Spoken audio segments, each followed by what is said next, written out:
Could I have your attention, please? We're going to get started in about a minute or two.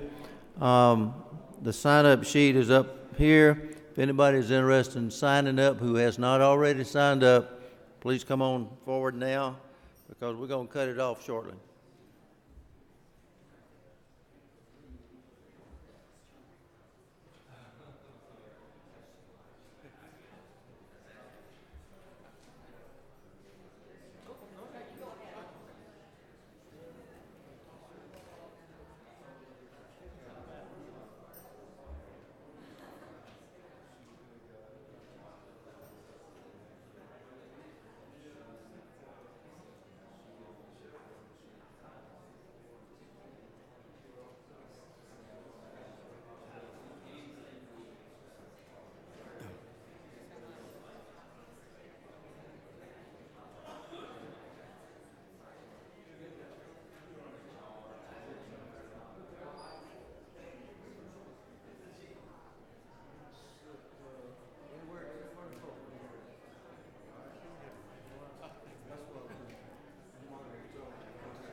Just so you'll know, the committee members are to sit in the front right where the pads are.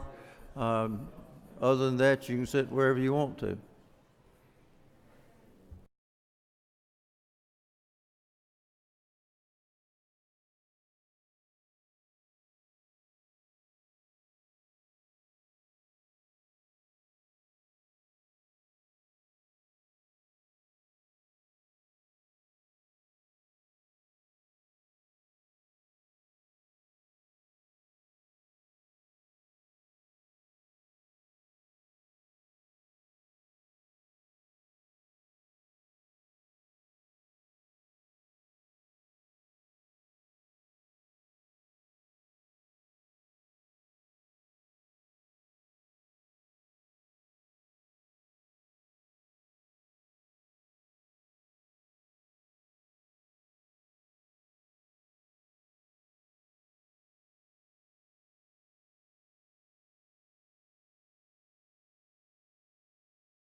Okay, folks, it's just a little bit after 1. Meeting's supposed to start at 1. Yesterday, over in LOB, Chairman Hatchett and Chairman England presented House Bill 198. And we've always said in this process there will be ample opportunity for a public hearing so that everybody who wants to be heard can be heard. Now, just so you'll remember, this is being live streamed. It is being taped. So just be careful. Don't get too excited and say something that you may regret later. So it is being taped and it is being live streamed. So, and I know this is a very emotional issue, and it will continue to be an emotional issue until this issue is resolved. We have a sign-up sheet that thus far has about 17 people in it. Because of the numbers, I'm going to limit time to 10 minutes max. At the end of 10 minutes, I will turn off the microphone. So what I plan to do is to let the people who plan to present their case. We'll start with number 1 and just work our way down the sheet. Okay, when you get up to the podium, please identify who you are and who you represent. I'm going to start it off a little bit, but you'll still have to do that once you get up there. Okay, Gina Lee, Legacy Sports.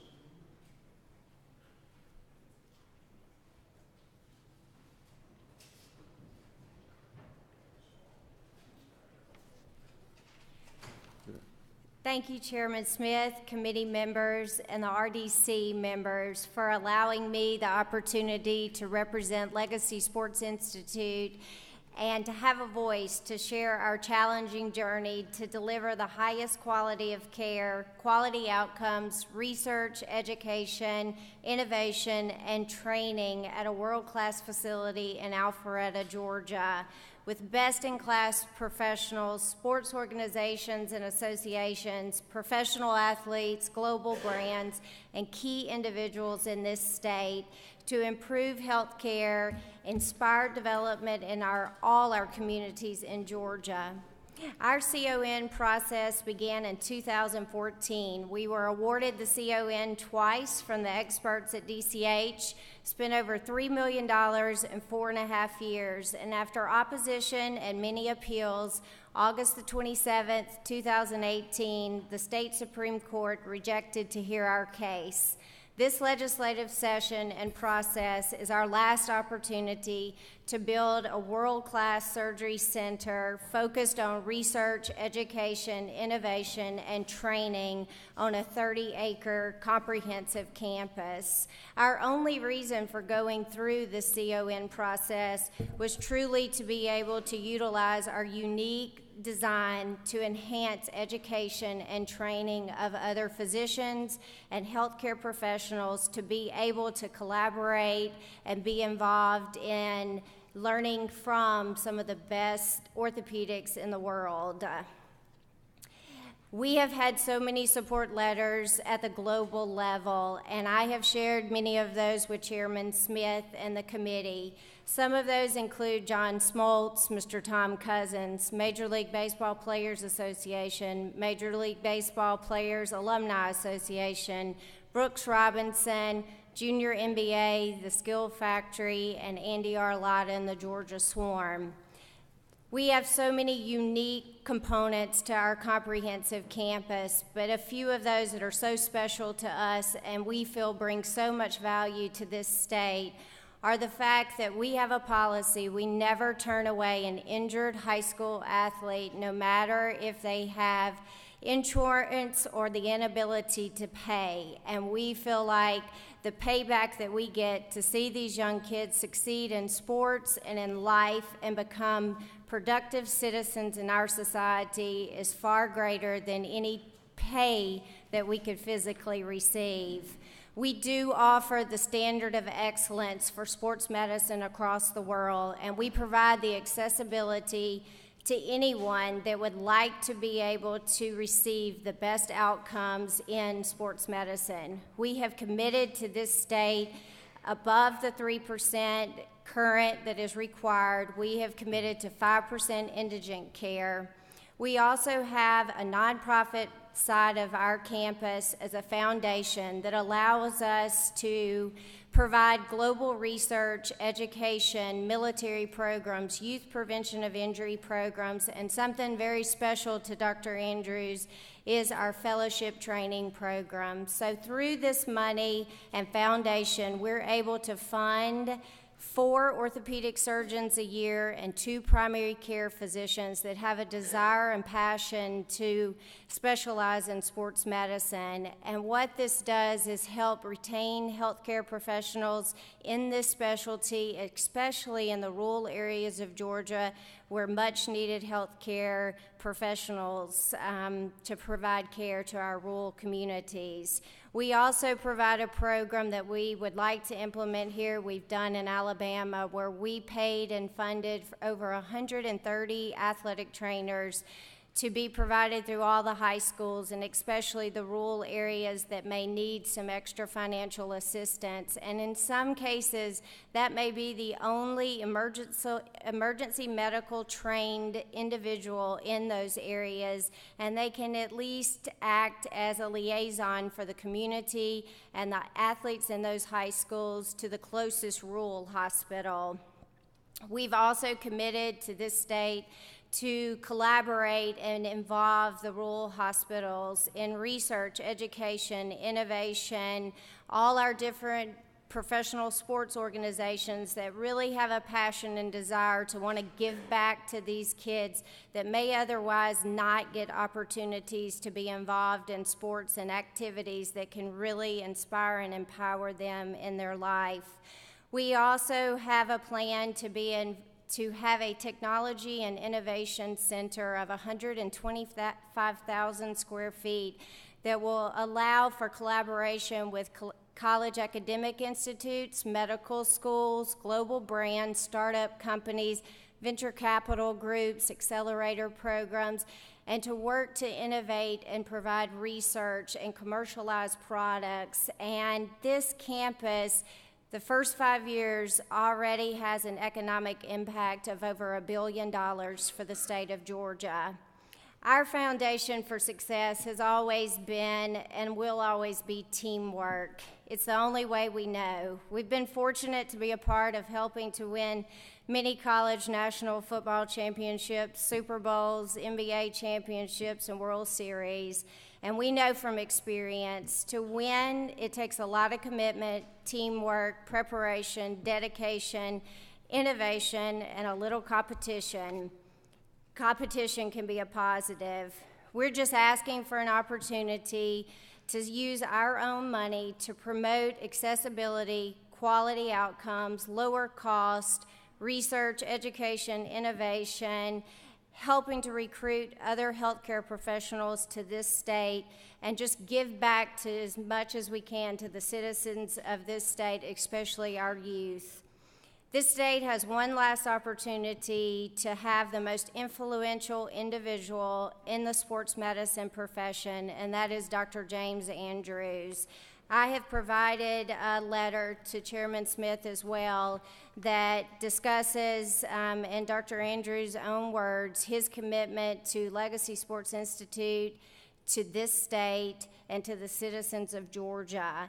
And expressing our goal is to work together with the leadership in this state, other healthcare professionals and entities, people in the sports industry, and our goal is to make this state the sports and sports medicine mecca of the world. I truly believe that we all have a desire to be a part of something special, And Dr. Andrews and I both feel that this committee and the Georgia General Assembly have a unique opportunity to lead the way in making positive changes in health care. And there's an opportunity to truly set a precedent that every other state could follow. For us, it's all about working together, winning together, and most importantly, winning for the citizens of this state. So for the committee members, I ask that you think when it comes time to vote for this bill, I ask you to think about your children, your grandchildren, your niece, your nephews, the children in the communities that you serve and represent, and they all have big dreams. A lot of those kids, I can promise you, there's one young athlete that maybe their only opportunity to go to college and receive a college degree is through an athletic scholarship. Or maybe there's a young girl like me who just had big dreams to be able to train under the best doctor in the world with some of the best sports medicine professionals and to work with some of the best athletes in the world. And I can promise you they'll thank you for supporting this health care bill and giving them an opportunity to change not only their career and their lives, but the rest of their future. And so we ask that you support this bill, and we just ask you for the opportunity to build this world-class facility in Georgia and to help make this state one of the best and leaders in health care. Thank you, ma'am. Any committee members who've come in a little late, you can come sit in one of the front two rows on the podium side, just for information. All right, second on the list, Ray Williams, Cancer Treatment Centers.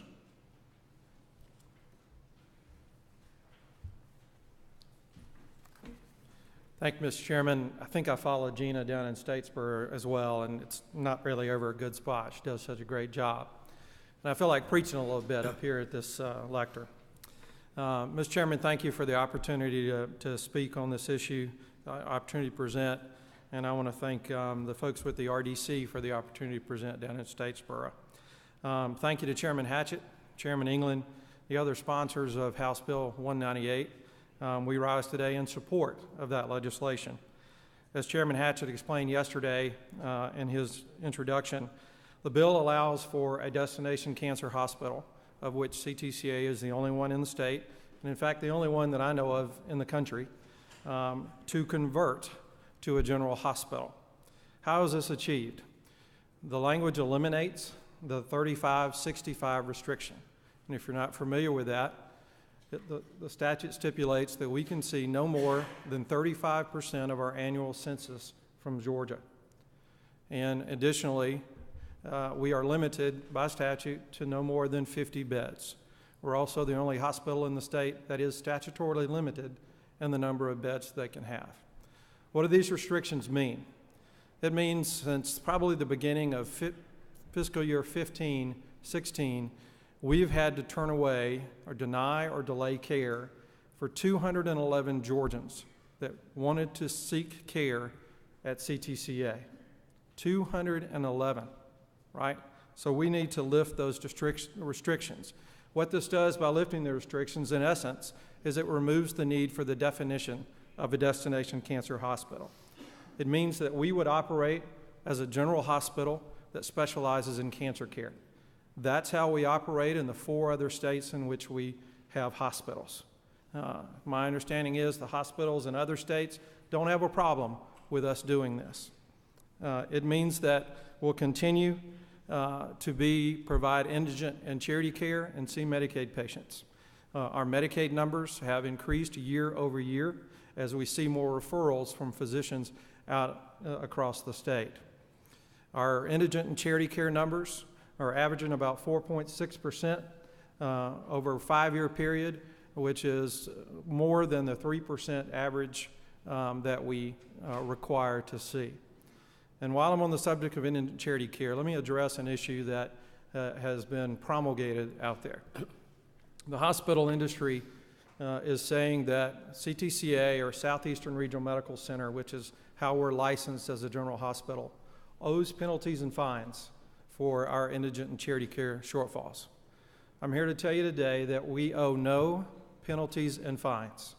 We have never been found non-compliant in our operations in the state.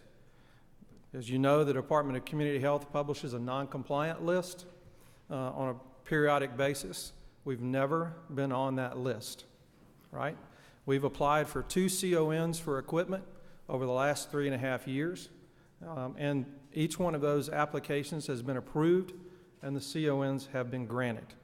That can't happen if you're out of compliance with any regulation or rule with the Department of Community Health. So I want to put that notion to bed, that we owe penalties and fines. Unequivocally, we don't. We have followed the instructions and the directions that the Department of Community Health has provided to us and how we have operated in this state. So there are no penalties or no fines. What this bill does in this format is creates access, innovation, collaboration, specialty care for folks that need that. Cancer is not political. Cancer is personal. And if an individual wants to come to this facility, then we should create an environment where that should happen.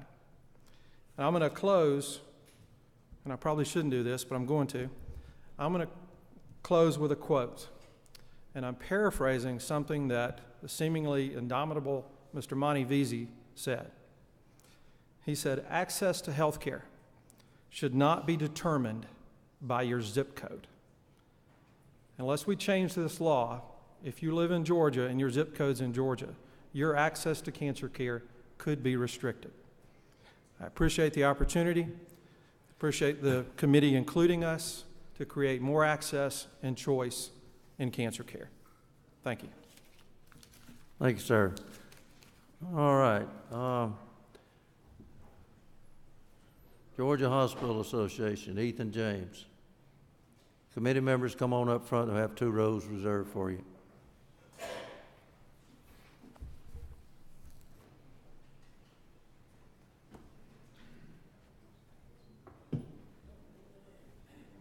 Thank you, Mr. Chairman.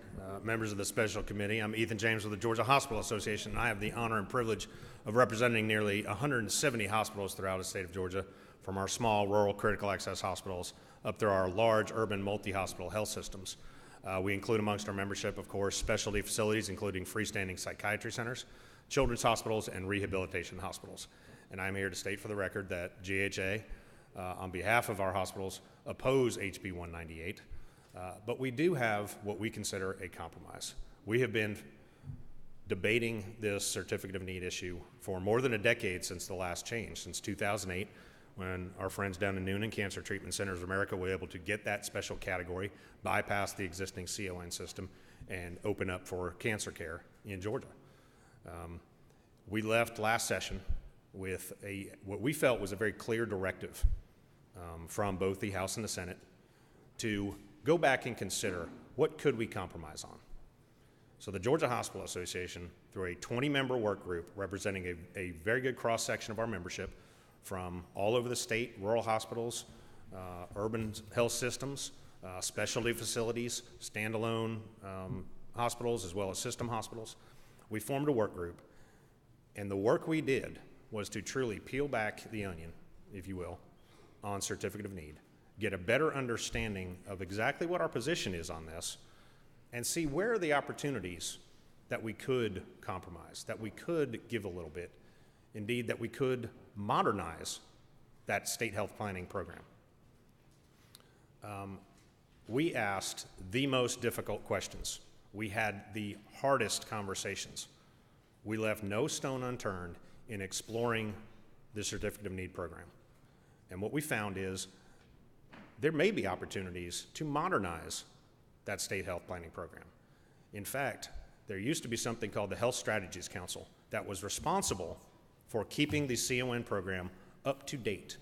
And it would modernize and change the formulas, the methodologies that would go into determining whether or not there was a need in a community for a certain healthcare service. It would also modernize and keep up to date the patient safety and quality requirements that goes into determining a CON. But that quit meeting in 2005 as we got into the last big CON debate under the Gold Dome. And in 2008, the General Assembly recommended that that Health Strategies Council be reformed and continue to modernize the state health planning process. Unfortunately, that never happened. It was never reappointed, and in 2012, during code cleanup, the General Assembly did away with all references to the Health Strategies Council, which means that the CON program, the methodologies and formulas that go into determining whether or not CTCA can expand their beds, if Legacy Sports can open up a orthopedic surgery center, if a multi-specialty ambulatory center can open up in an urban area or rural area, if hospitals can expand, that has not been updated in at least 14 years. And for some of these programs, it has been more than 2 decades since they've been, since those formulas have been modernized. So we do believe in that, and we are also willing to compromise on some other issues, certainly regarding the out-of-state patient percentage with regard to Cancer Treatment Centers of America. We're willing to consider changes to the capital and economic expenditure thresholds. We're willing to have conversations about the entirety of the CON system. And again, we were under what we consider a direction to go back and consider the modernization and come back and compromise. Don't come back and say no. Well, we're ready to compromise. We're ready to have those discussions. And yet HB 198 we've been hit over the head with this, not given the opportunity to compromise. And in fact, some of the changes, even in the substitute that you saw yesterday regarding how to go about bringing up a standard for how to report your indigent and charity care, that idea was just thrust upon us in committee yesterday. Well, we're the hospital association. We represent the hospitals throughout this state. Come to us, include us in this process, give us the opportunity to have a conversation about CON, because the provisions that are in HB 198 are not a compromise. They would damage the healthcare continuum throughout the state. They would do tremendous damage to our state's rural healthcare system and inflict tremendous damage to our state's rural hospitals. It would draw healthcare resources away from our rural communities and, in fact, concentrate those in the metro Atlanta area. This is not a solution to the rural healthcare problems. It would only exacerbate it. And Mr. Chairman, members of the committee, we would be looking forward to having that conversation as a compromise position on this so that we can work together as a state and all these stakeholders together in improving the healthcare access for our state. If you will, I would like to turn over to my colleague, General Counsel of GHA, Carrie Conley, to explore some of the specific concerns we have about HB 198.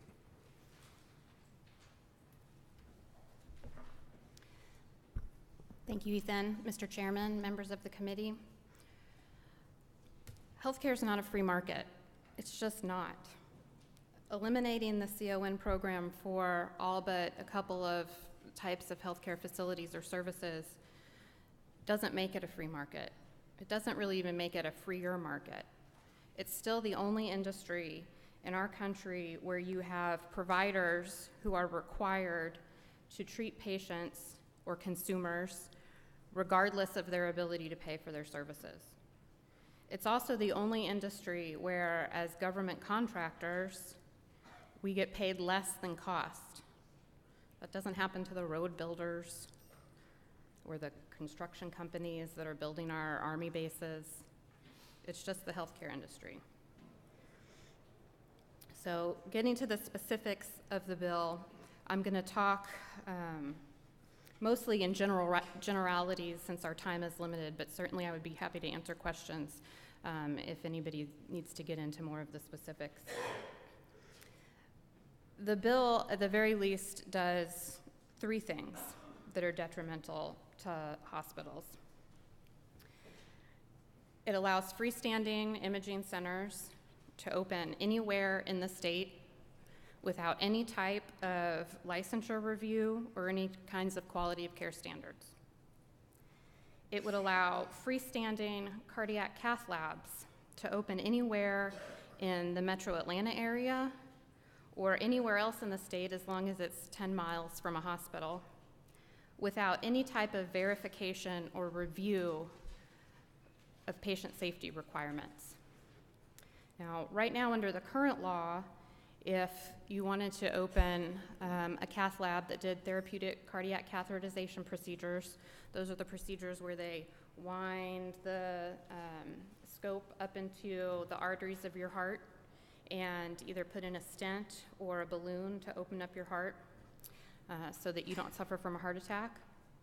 Currently, if a hospital were to open one of those services, they have to demonstrate that they can meet a long list of patient safety requirements, one of which is to demonstrate that an ambulance that has the capability to provide advanced life support and an intra-aortic balloon pump can be at your facility within 30 minutes in case something goes wrong during the procedure.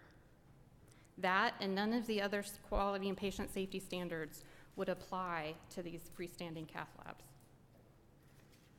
The bill would also allow for multi-specialty ambulatory surgery centers to open anywhere in any county in the state, regardless of the impact to the community's access to emergency services.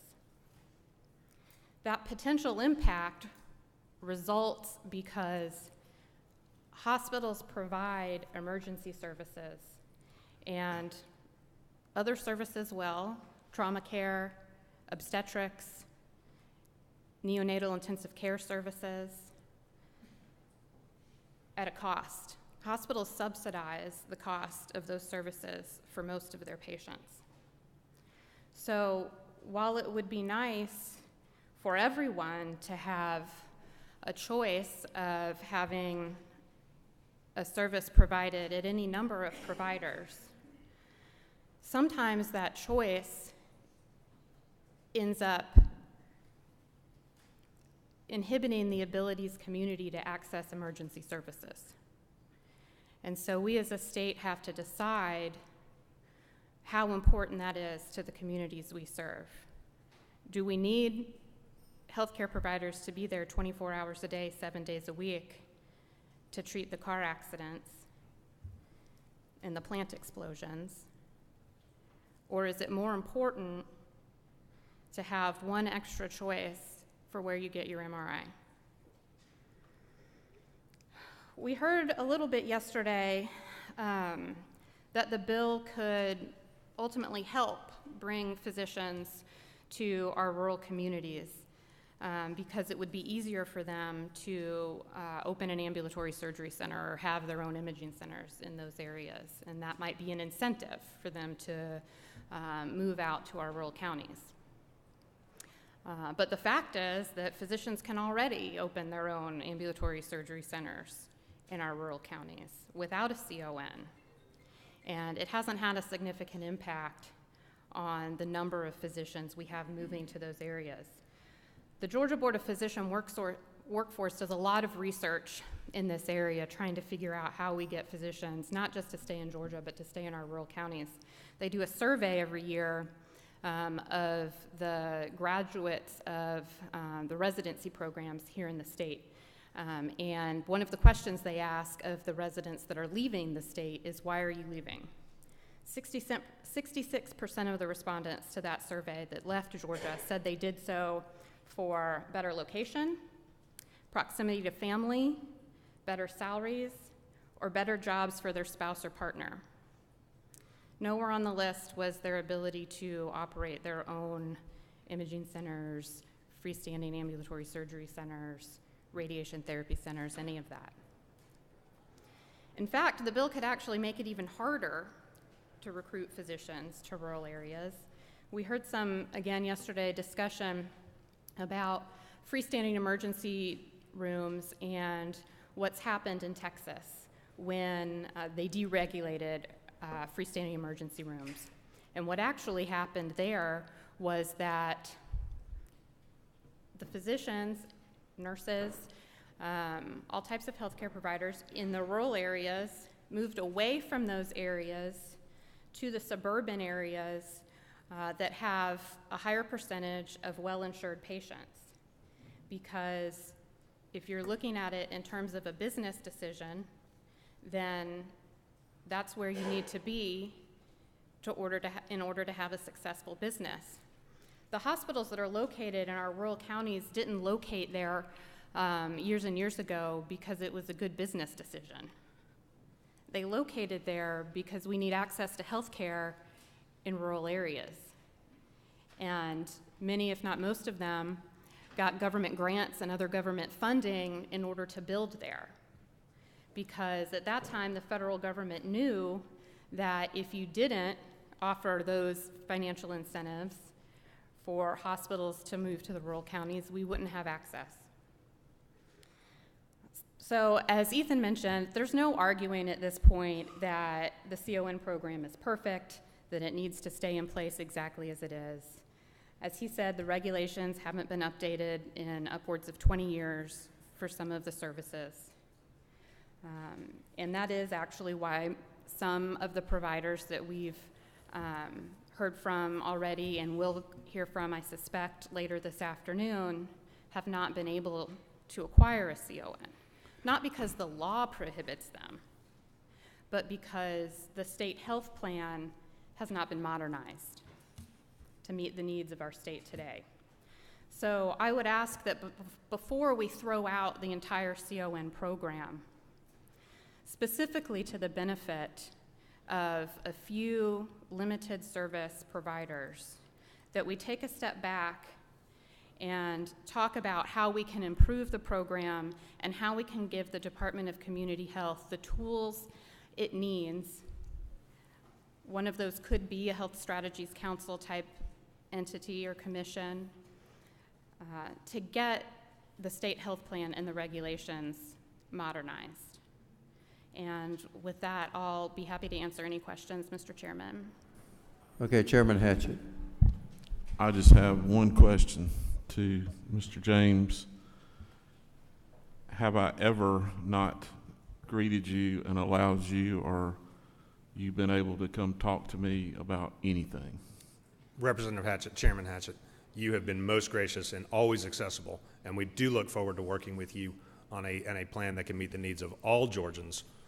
And I would just say, you know, let's please keep in mind, as we do move forward with any negotiation, when you hear terms like competition and leveling the playing field, nobody competes for the uninsured.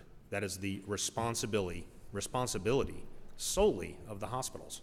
And we do need to make sure that we secure the financial stability of our rural hospitals especially, but the entire healthcare continuum through our entire hospital system. Looks like all the questions. Thank you, sir. Thank you. Looks like Emery. Oh, excuse. Okay, my mistake. Go ahead. Thank you, Mr. Chairman. You're on. Thank you, Mr. Chairman, and thank you for your presentation. We have had this discussion in the Rural Economic Development Council for years, and you're right.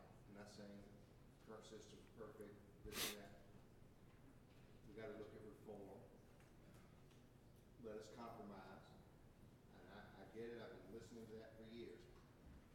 But I got to tell you, talking to other colleagues, I'm amazed at how I can get emails that say 100% opposed and not say we need to compromise. There's some things in the system that are broke, which puts us in a position to be your enemy. If you say we don't know, well, I don't know. I've been waiting on the compromise. But for your people and your hospitals, that doesn't show compromise. That shows out a protection of turf. I would think that you give them those talking points that would say the current system isn't fair. We ask that you consider both sides instead of we're all 100% wrong and we should oppose anything that comes before you, because you clearly agree and have said that you're not 100% right. Comments? Yeah, Mr. Chairman, and thank you for that question, because I did actually forget to say that we have submitted to the committee chairman, Chairman Smith, a stack of letters from more than 90 of our hospitals, almost 60 of them being our rural hospitals, that do stand in opposition to HB 198 and SB 74, the companion bill over in the Senate. But they're not against 100%. Mr. Chairman, we stand opposed to the bill. there are elements in there that I think are outstanding. The increase for the rural hospital tax credit to $100 million, we fully support that. But the changes to the CON, which I think my comments were reflective of, is something that the Georgia Hospital Association, and clearly 90 of our members, including almost 60 of them being the rural hospitals, recognize that the changes to the CON system reflected in HB 198 are absolutely egregious. They would damage the healthcare system, and we stand opposed to that. But we do want the opportunity. We have done a tremendous amount of work as a hospital community. We want the opportunity to sit down and negotiate a better alternative to this. Mr. Chair, and my point is, I look forward to that compromise. I truly do. So do I. One size does not fit all. It changes from market to market. But there's no way some of the emails I'm getting from people that you and I both know, and you've seen a bill already, they're taking the top. That's not in the spirit of compromise. That's my opinion. I understand that question. And we do want that, but the CON provisions, which is what we're concentrating on, of that bill, are not good for the hospital system in Georgia. Thank you. Chairman Houston. I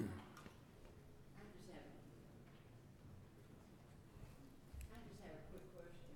No, I don't think you are. I have a quick question about the map that, I don't know who put this map out. We did. Okay, I'd like a map showing the standalone rural hospital. When I say standalone, the ones that really are not owned by another hospital. Because are there 60 independent rural hospitals in Georgia? It depends upon how you count that. There's approximately 60 small rural hospitals in the state, yes. And they're independent and not owned by another hospital? Not every single one of them, but there are certainly could you many, give me- many. Well, I'll just look at, I know in my district, in my smaller town hospitals, they're both owned by bigger hospitals, or a part of another hospital. And are ruled by the other the parent hospital, and not by the local people. And I would say that is due to the pressures that especially our rural hospitals are under, that they cannot survive in this financial market with the number of uninsured and underinsured patients that they see. And thank goodness that some of our large hospitals have been able to extend that lifeline to them and keep them from closing their doors, because that hasn't happened in every community, unfortunately. Can I make a comment on that? In my area, Ma'am, I yes. completely disagree, because Berrien Hospital was owned by some lawyers, and we were making money before we were bought. And the hospital that bought us went 2 years without a Medicaid and Medicare provider number. And in another hospital, another county I represent, was bought by a bigger hospital, and they closed the emergency room. And then we had a tornado. Now, and the people at home didn't have anything to do with that. The local people didn't. But I'd just like to see a map of the true rural hospitals. I don't know who owns what. I will certainly get that to you, and we would love to be transparent with the members of the committee and anybody about how the ownership I of these just didn't go. think this map was very transparent of rural hospitals. Right. Thank you. And I will certainly get that for you. And regarding the comment about the tornado, that is exactly the reason that our hospitals must be financially stable, so that they can stay open 24/7, 365, not 9 to 5 Monday to Friday, to handle these emergencies. Now, you're talking about something you don't know anything about when you're talking about my emergency room being closed, because they didn't own the hospital long enough to know whether it was making money or not before they closed it. But that's Thank you. my emphasis is and on this- why we need that emergency care. My So- emphasis on why we need that emergency care, because when those types of incidents happen on the weekends, in the middle of the night, you don't go to a freestanding emergency room. I mean, a freestanding ambulatory surgery It center. does not go well for somebody just to come in and immediately close our emergency room. Thank you. And thank you, Madam Chair. One more question. Just a quick discussion on the compromise piece. When I look at this bill, and I was not part of the group that did it from scratch by any means. A lot of great people worked on it, and they did some amazing work, I think. I think they did by going so far as to tell new entities what level of charity and indigent care they were going to have to do, so that they couldn't just cherry pick insured patients by requiring that they take part in Medicaid and Peach Care. I thought that was kind of evidence of the compromise that I would have expected. If somebody had complete repeal over here, and they had status quo like 1974 over here, I thought that where Chairman Hatchett and others ended up by requiring indigent care, charity care, find out what the statewide average, get an accurate tally on what that is, an accurate tally of how successful or profitable or not profitable by the transparency pieces, and then require them to take Medicaid. Isn't that evidence of some movement to try to take some of that burden? So if anything new opens near a rural hospital, they would have to come up and compete for charity care or else pay a tremendous 100% penalty fine. Isn't that evidence of some compromise? Well, we'd love to sit down and discuss that more carefully, because I think there are some better ways to approach that and better ways to ensure that it is not just the hospitals on the weekends in the middle of the night that are the only ones who are responsible for taking care of those indigent charity care patients. But there are already requirements within that system for those entities to take uninsured and to do a certain amount of uninsured. And yet we stand alone in the provision of charity care being at $1.8 billion, and that is according to costs. $1.8 billion in costs that we don't get reimbursed for annually. And that's just for the hospitals just in Georgia. You did see what the penalty is if they don't make it up to that average, that target charity and indigent care. I mean, you're familiar with the penalty? I certainly am. I think it's 1% of net patient revenue for every half a percentage point that you miss that target. Mind if I add something to that? The penalty also applies to our rural hospitals. And so because of the fact that it's a statewide average, by the fact that it's an average, more than at least half of our rural hospitals are going to have to pay that penalty. So we're talking about, in some cases, 5 to 10% of their net revenue, and they can't afford that. In talking about how to structure the indigent charity care requirements, because you're absolutely right, and we agree with you that they're important. One of the things that we would love to sit down and talk about is just what you said about making sure that everybody's looking at the same numbers and that we have apples to apples comparisons. The bill tries to do that with that Medicare, 1.5 times of Medicare as the basis for the indigent charity care requirement. And while that would get everybody to an apples to apples comparison, it would actually be a very big administrative burden on all of the healthcare facilities, not just the hospitals, and the Department of Community Health as well. And there are other ways to get to that apples to apples comparison that hospitals and other healthcare facilities are actually already reporting to the department. So those are exactly the kinds of things. We're certainly not opposed to providing some more transparency around those numbers. But we'd like to be able to talk about doing it in a way that streamlines the process and makes it easier for everyone, including the state. Okay, I see no more questions. Thank you, Mr. Chairman. Okay, thank you. Emory University Healthcare. Please identify yourself and...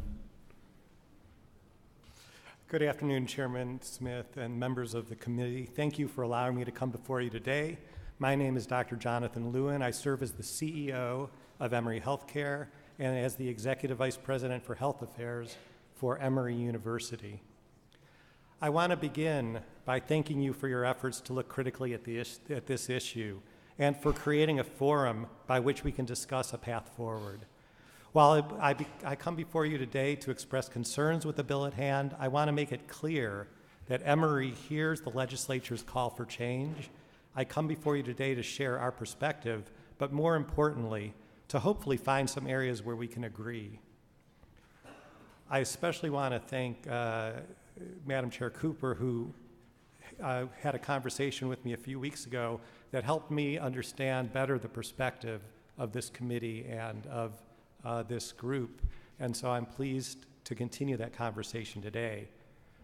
First of all, not all not-for-profit healthcare systems are the same. Emory embraces a unique position as an academic health center, and our perspective on CON is informed by this unique role. For us, preserving some type of health planning process is critical to maintaining the broad patient volumes we need in order to do three things. First, to teach the next generation of healthcare professionals.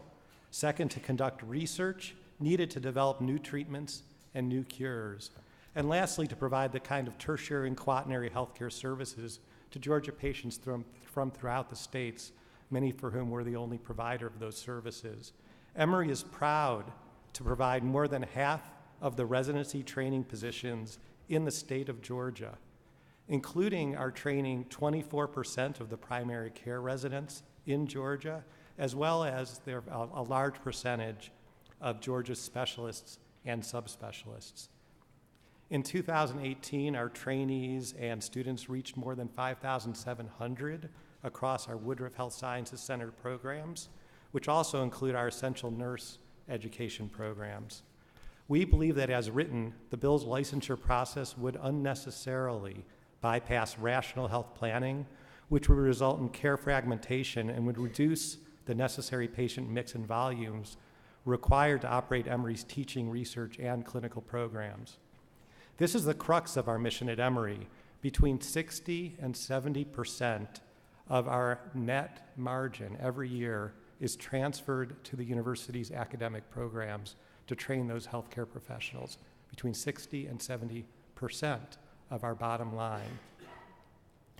We have also embraced our responsibility to improve care statewide as we invest significantly in telemedicine programs that are designed to help rural areas keep patients in their local hospitals, giving those patients access in many instances to specialists who don't practice in those rural areas. We have, for instance, we've established an EICU program, telestroke program, telenephrology programs in rural hospitals to help them provide that specialty care to these patients.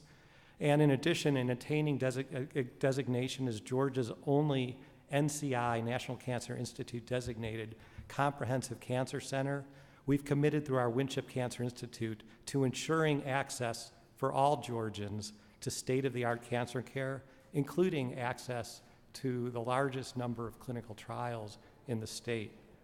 The basis for our belief that the bill is misdirected is that displacement of the CON review process would eliminate the regulatory focus on analyzing the need for new facilities or services, whether they would have an adverse financial impact on existing providers, whether they can hire appropriate staff to maintain quality, and whether the proposal would have a positive relationship to the existing delivery system.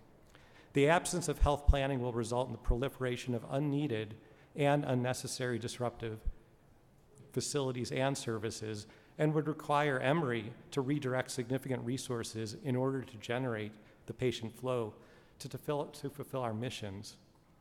However, we do support the bill author's intent to raise indigent care thresholds to ensure this patient population is cared for, and that this responsibility is spread evenly among providers. I would offer that in order for this provision to be most effective, that threshold should be the same for for-profit as well as not-for-profit providers. We do appreciate the attention given to maintaining a balance when it comes to the opening of new healthcare facilities, particularly in the metro Atlanta area. To sustain the viability of one of Atlanta's essential healthcare systems, Emory's investing $239 million over 7 years into the former DeKalb medical facilities in order to maintain that system's commitment to providing much needed care to its communities. We support the rural hospital tax credit and support increasing or even eliminating the capital expenditure and equipment review thresholds. So I know you have a very difficult task in front of you, and I commit to you that Emory is a ready and willing partner in these discussions. If we can answer any questions or assist in any ways as you continue your deliberations, please let us know. I'd like to thank you all for your time. Chairman Hatchett. Thank you for your presentation. I just have one question. I'm not sure if I heard you correctly, but the indigent care requirement is for nonprofits and for-profits. Do the for-profits just get a reduction because they pay taxes? I don't know. Did you say that? I'm just making sure. Yeah, no. So Okay. I was proposing that as we look at it, we look at the totality of care and we consider the same for both. I understand that you have a lower threshold. I'm just saying we would propose that you consider having the same threshold. So you don't think there should be any credit given for an entity that pays their property taxes, their income taxes, and their sales taxes? As I've said, I think that having a level there, so actually the short answer would be no. Okay. We can disagree, We'll disagree understand. there. Okay, Chairman Houston. Do you have any idea how many federally funded health clinics we have in the state? Do you know? I don't know the number offhand. Well, federally funded health clinics are a big health care provider in rural Georgia. Yes, absolutely. And I really admire your hospital, but how many residents do you really send out to rural Georgia? I mean, are y'all participating in the residency plan in rural Georgia? Yeah, so I, in terms of exact numbers, I can get those for you. I'd be glad to send it for you. So I think in terms of our primary care residents, again, they're going out there. I agree, the orthopedic surgeons we're training, or the head and neck specialists, probably are not any. Pediatric neurologists, probably not going there. On the flip side, when you do need a nephrologist in Swainsboro or some of the other cities, towns, our doctors are on telehealth, being able to provide those services remotely. And so getting somebody like an ear specialist, an otologist, into a small town is not going to work because there isn't enough volume for them to actually make a living, right? It's not that they may come from a small town and would love to move back. What we can do, like take nephrology, what we've done is we've had nephrologists telehealth keeping patients in small hospitals that would otherwise have to move, transfer up here to Metro Atlanta. So we're doing what we can to keep the rural hospitals going, and I understand it's a big challenge. Well, maybe I'm focusing on primary care doctors, which we're really in need of, no more than specialists. It is really, really hard to get a primary care doctor to come to a rural area. I agree. That's why we're trying to train a pretty good number of them. Oh, and About a third of our residency slots. So we have about 1,700 residents and fellows across our programs.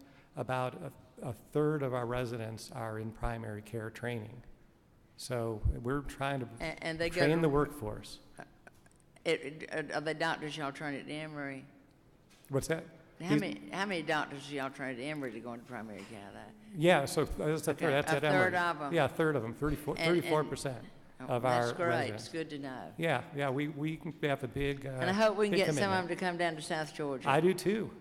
I believe. Thank you. I suspect we already do, but I'll try to find that number for you. Okay. Chairman Rogers. Thank you, and thank you for the work that you do. I would love to see those numbers as well as any of the minutes that Emory has where they've discussed internally what they're doing within their programs to encourage physicians to go to rural Georgia. Yep, that sounds great. I will be glad. I'm not sure we have minutes, but I'd be glad to find out. Just because. Well, everybody, and again, yeah, this isn't an anti-Emory thing, but everybody says this is something we've always been working on, and we always ask them, show us what you've done. Oh yeah, no, I'll be glad to show you what we've done. And I we'll appreciate. work on getting a summary. And I appreciate the telemedicine part, but as you know, we're discussing broadband. Mm-hmm. And so there's always a part of me that goes, but if people can't receive health care treatment the way you would propose on and being a partner in the telemedicine, which I appreciate, then it doesn't matter if you don't have the technology. Does that make sense? Yeah, it depends on what level. So Yeah. an EICU requires broadband. Right. The kind of telenephrology consults we're able to do, maybe not to everyone's house, but we're doing these. Have you had hospitals. discussions with those places in South Georgia or North Georgia that doesn't have the broadband on how we can help that and what a partner you can be in that regard as it relates to telemedicine? Yeah, so again, the technological infrastructure I can't speak to. We have about 20 hospitals, most of which are in Middle and South Georgia, with whom we're working. And again, we've been able to make those teleneurology links to those hospitals. Not necessarily EICU. We have a program right now trying to bring EICU services to more rural hospitals. And that does require a broadband link that perhaps will exclude a number of those hospitals, but we're trying. And all I'm saying, this isn't an Emory thing. If people tell us how proactive they've been, and then I ask them, great, show me that evidence. Yeah, I can show you. I can show you. And they hang if you like 3 years ago. They hang their hat on things like broadband when everybody doesn't get it. And then finally, you mentioned on the point about, and I think it's a good one on the regulation of it. You mentioned about making sure that you have the personnel to be able to equip. I think that was number 2 on the point. And Chairwoman Cooper and I have talked for years about the shortage of nurses. So that wouldn't be a rule thing. Yeah, we're actually working, our School of Nursing is working actively on improving the rural nursing workforce. So you have and I would be glad to, because we have a program right now that we're rolling out to try to increase that. And I guess my point was I didn't want to make it specific that a shortage of personnel related to just rural. No, there's shortage, yeah. We've actually more than doubled the size of our nursing class to try to help provide the state with the needed nurses. Much needed nurses. And I look forward to the information I requested. Thank you so much. Yeah, we will get it noted. We will get that to you. Thank you. Good. Thank you all for your attention. Okay, thank you, sir.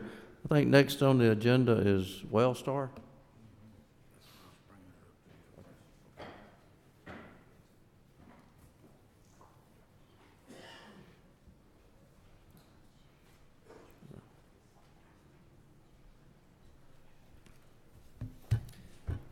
Thank you, Chairman Smith, and also members of the committee for giving us this opportunity today. I am Dr. Rob Schreiner. I'm a pulmonary and critical care physician licensed in the state for about 30 years or so. And I'm speaking on behalf of Wellstar Health System today and collectively the nonprofit hospitals in the state. So proponents of this bill assert that CON stifles competition, particularly or, for example, among ambulatory surgical centers. Yet, we in Georgia have the 4th highest number of ambulatory surgical centers in the country, and when population is accounted for, we have the highest number of ASCs per capita. Number 2, proponents assert that we need more for-profit health care in the state. Our system rescued 5 hospitals in 2016 that for a decade and a half were owned and operated by a for-profit company. And I can tell you from the inside, we had to, they were under-resourced. We had to substantially improve workflows, culture, staffing, and the physical plant, and we're still working on it. So I don't know that we need more for-profit health care in our state. My colleague from the GHA mentioned that health care is not a free market. We may want it to be, but in practice it isn't.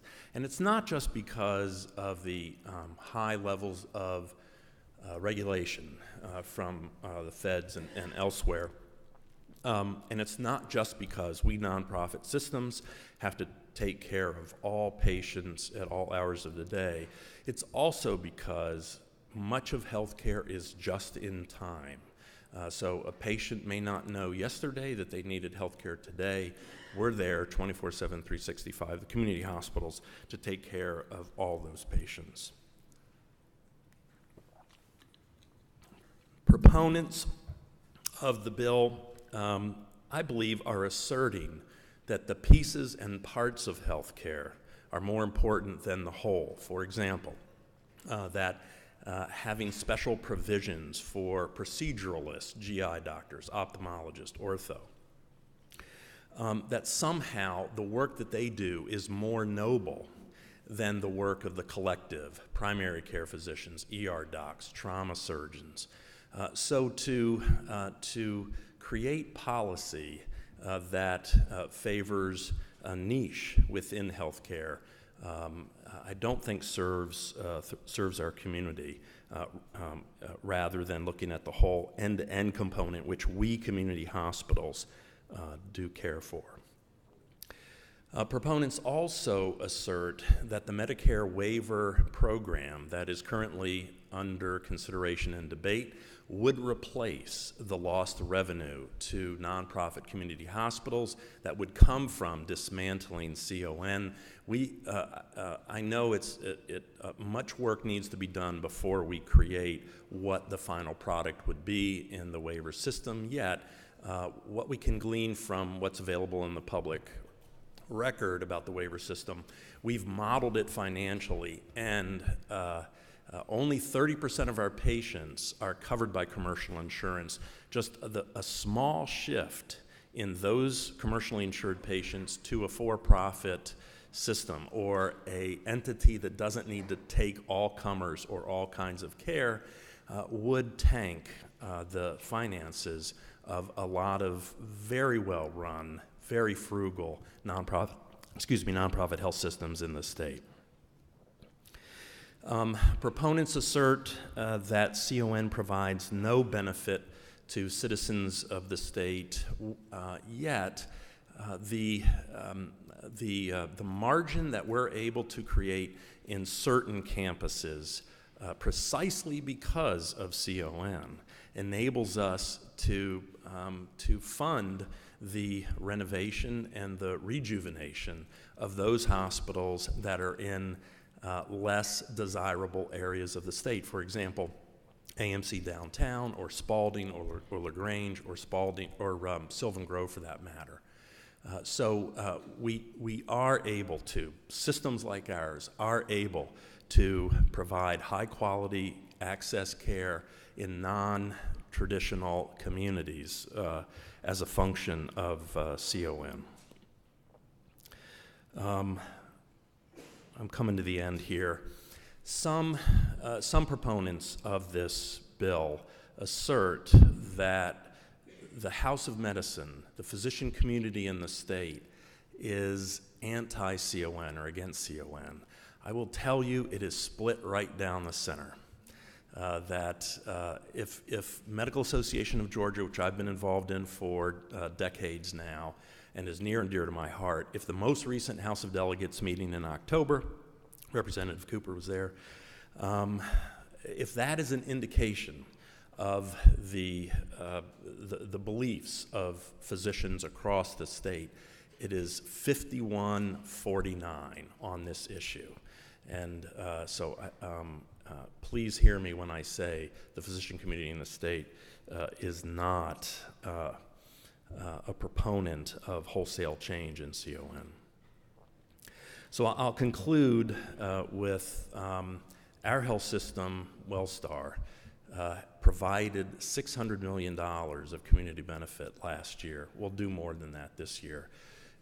We often think of the phrase safety net hospitals ascribed to a single entity in the metropolitan service area. We consider ourselves a safety net system. We care for as many or more Medicaid and underfunded patients in the state compared to any other system. And part of that comes from the some of the CON laws. Let's modernize, but not dismantle it completely. Thank you. Okay, I don't see any questions. Brandon, you want to speak? Okay, very good. Thank you. Okay, Chairman Houston. One thing in this proposal we want is transparency. By providing more transparency, will that hurt the hospitals? Well, no. I would. All right, so you agree with our transparency issue? I do. Well, good. Thank you. May I add? No, this isn't a but. May I add, Madam, that our CEO, Candace Saunders, has consistently advocated for transparency, and we have believed we are absolutely part of participating in open records, and we have done that. And thank you. So I'm glad to say that. One other quick thing. I didn't want to get into community benefits But, you know, one thing I really think we need to do is to redefine what community benefits are, because sometimes people are getting community benefits mixed up with marketing. Thank you. I acknowledge your point. Thank you. From a health system-wide standpoint, I fully acknowledge your point. We are conservative at Wellstar in how we count it. All right. But you do know what I'm talking about. I do, and All right. your point is a correct one. Thank you. I'm saying that we at Wellstar are very careful Good, about that. good. I'm glad y'all are around. Thanks. Okay, thank you, sir. Nafison?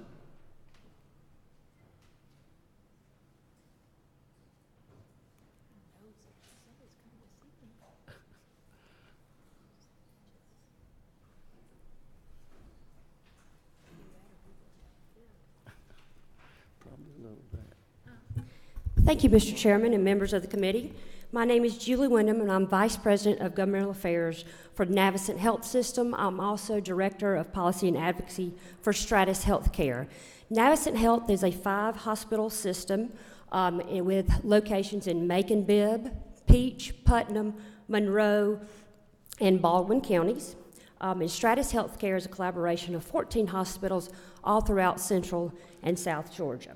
First, let me say we do support changes to the CON program. We do believe it needs to be reformed. However, we do have some concerns with this bill that I'd like to share with you. But first, I'd like to thank the sponsor for the rural hospital tax credit increase in this bill. We are fully supportive of that and look forward to working with the General Assembly to continue to improve that program. But I want to talk to you today about 2 different points as to why we have concerns about this bill. The first is the impact on rural Georgia. We believe it will have a negative impact directly on rural hospitals. 2 provisions that I want to point out to you that are changed in House Bill 98 from current law. One is currently investor-owned imaging centers, that is, those that aren't owned by physicians or hospitals, are prohibited from opening in rural areas. This bill eliminates that prohibition, and we believe that could impact our rural hospitals negatively. The second piece is that currently ambulatory surgery centers that are exempt from CON review have a 2 OR cap on the size of the facility that they can build. There are currently hospitals in this state that only have 4 ORs, particularly in rural areas, and if ASCs are allowed to build with an unlimited number of ORs, we're concerned about the impact on some of our rural hospitals. The second point on the rural impact, though, is the indirect impact that this could have on rural hospitals. I mentioned that we operate hospitals in 5 counties. We have our large flagship medical center in Macon, but we also have partnerships with 4 different rural hospitals. 2 of those we own, 2 of those are partnerships in Monroe and Putnam. We do not own those facilities. However, we have taken our time, our resources, and our expertise to work with those hospitals to try to stabilize them because we believe that care close to home is the best care. We consistently are at capacity at the medical center in Macon. We can't take any more patients, especially those that are of low acuity. We want them to stay in their rural areas. But we are worried that if this bill passes, it could have a negative impact on Navicent's bottom line and prevent us from helping our rural neighbors. For the last 2.5 years, Navicent has had a negative operating margin. Part of that is due to the fact that since 2013, our Medicare reimbursements have declined by $207 million straight off the bottom line. For 2016, which is the last year that we have audited numbers for, we did $95.5 million in uncompensated care. That is based on costs, not charges. And that was up by $15 million just from 2016. I suspect that for 2018, we will see that number continue to rise. Part of the reason for these losses is our payer mix is only 29% commercial pay. That means that less than 30% of our patients actually pay. The rest of it is government payers or uninsured care. One other point that I would like to make here, aside from the numbers and how that could impact it, is the essential services that hospitals provide that can't be provided in other care settings. In particular, the Medical Center Navicent Health is a level 1 trauma center. We are a nationally verified trauma center, and the head of our trauma program is actually the chair of the Georgia Trauma Commission, Dr. Dennis Ashley. We provide this care because we believe it is right for our community. But the Trauma Commission recently assessed what it cost hospitals to be a trauma center. For a level 1 center like Navicent, it cost me $10 million a year just to open my doors. That's before I see the first patient.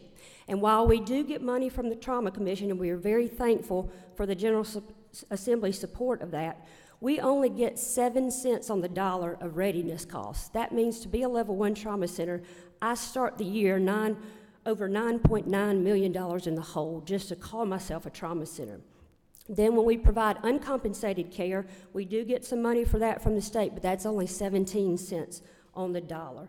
So we are very concerned about those type of services that are uniquely provided in hospitals that cannot be provided otherwise. And we think that a strong hospital is particularly important in our area of the state. I want to mention that we work very closely with Houston Healthcare and with Robbins Air Force Base to provide the specialty care that the military personnel there on the base needs, and we feel that if we are hurt, negatively impacted, that perhaps that work might be strained as well. So these are just a few of the things that we do that we feel are unique to hospitals, and we would ask you to consider the ramifications of this legislation on those unique aspects.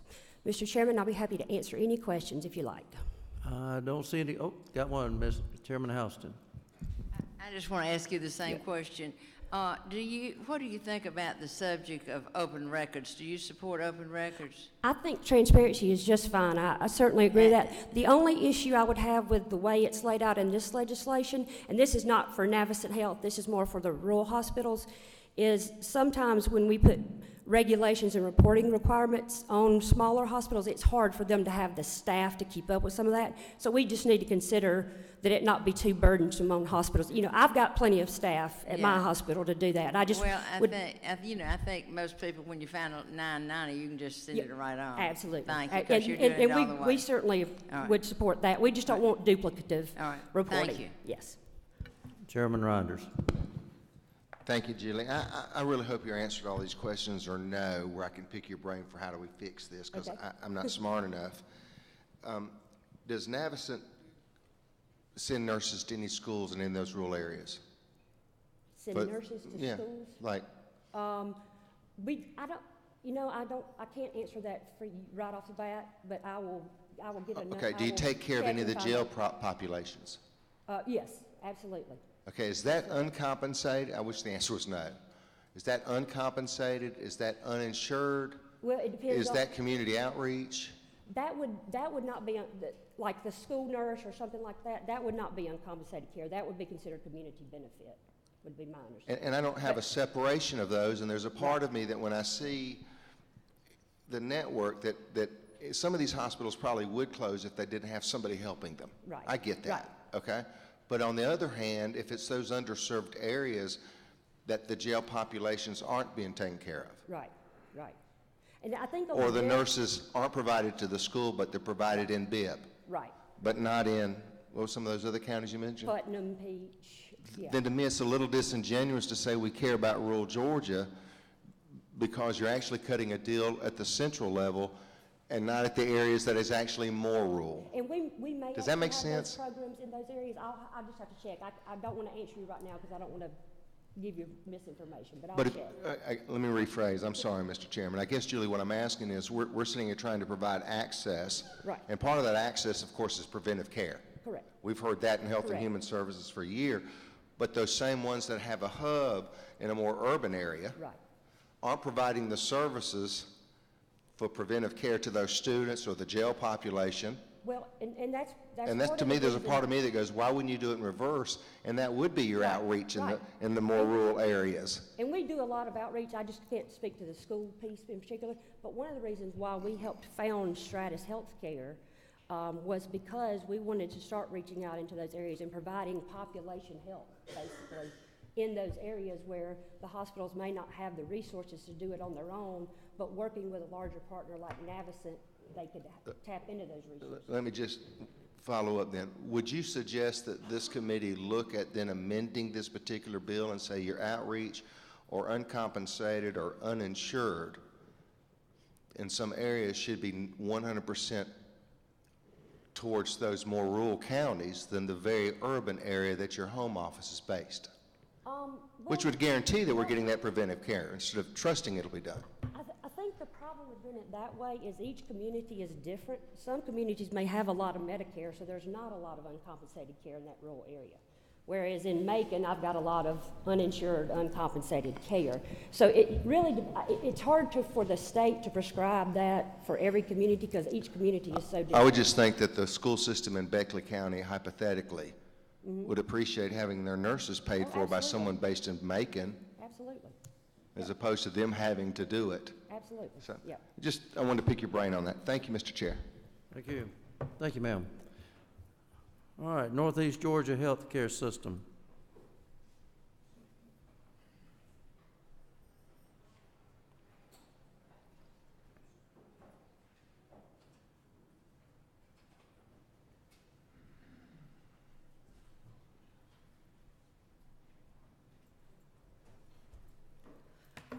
Good afternoon, Mr. Chairman, members of the committee. I'm Deb Bailey, and I represent the Northeast Georgia Health System. We have hospitals in Gainesville, Winder, Brazelton, and we will, within the next couple of months, open the Dahlonega Hospital that was closed last year, and we're really excited about that. We are a not-for-profit community hospital, and we have a very deep commitment to our community and providing the care that we provide. We are the third busiest emergency room in the state of Georgia with over 114,000 visits. We do have a level 2 trauma center, and as was mentioned before, and I will not repeat a lot of the things, I will not repeat the things that have been said before by the Georgia Hospital Association and by many of my colleagues, although they are very true for our system also. But we also are starting a graduate medical education program. We had to put that off for a very long time because we could not afford that. But now we've spent $8 million and we still have not taken on the first resident in that program. Our indigent care for FY18 was $220 million for our system, and many of you will say, but yes, you receive indigent care trust funds for that, and we do. Thank you very much. We received $8.8 million, which is the most we have received in years. So that leaves us with a net loss of indigent care of $211 million, and that's 19.8% of our net patient revenue. It's almost 20% of our net patient revenue for our system goes to indigent and charity care in our community. You have heard that not-for-profit hospitals do not pay taxes. Last year, FY18, we paid $863,000 in sales tax. We paid $489,000 in property tax, and in an independent audit, we demonstrated in our community for every $1 of benefit in sales tax exemption, we provided to our community over $4 for each $1. And I am happy to talk about that if you give me the opportunity and time. Our payer mix is very similar to those you've heard before. We have 51% Medicare. We have Medicaid for the system is 10%. It's almost 40% in our Winder Hospital. That leaves us with 28% of commercial, and that's all, 8% no pay. So here is what we know about what is in House Bill 198. We know that if we lose the certificate of need for multi-specialty ambulatory surgery centers, if we were to lose what we consider, and our financial people did these numbers, if we were to lose 60% of our qualifying patients for ambulatory surgery, that we would lose $38 million in Gainesville and almost $15 million in Brazelton. If we were to lose 40% of our cardiac caths, and for those of you that have not heard me speak before, you know that the Northeast Georgia Health System has been #1 in cardiac care for our outcomes for 12 years in a row in the state of Georgia and in the top 10 in the United States. We would lose over $5 million in cardiac caths, not to mention the quality. The other impact would be on our imaging, and we project that that could cost our system almost $25 million.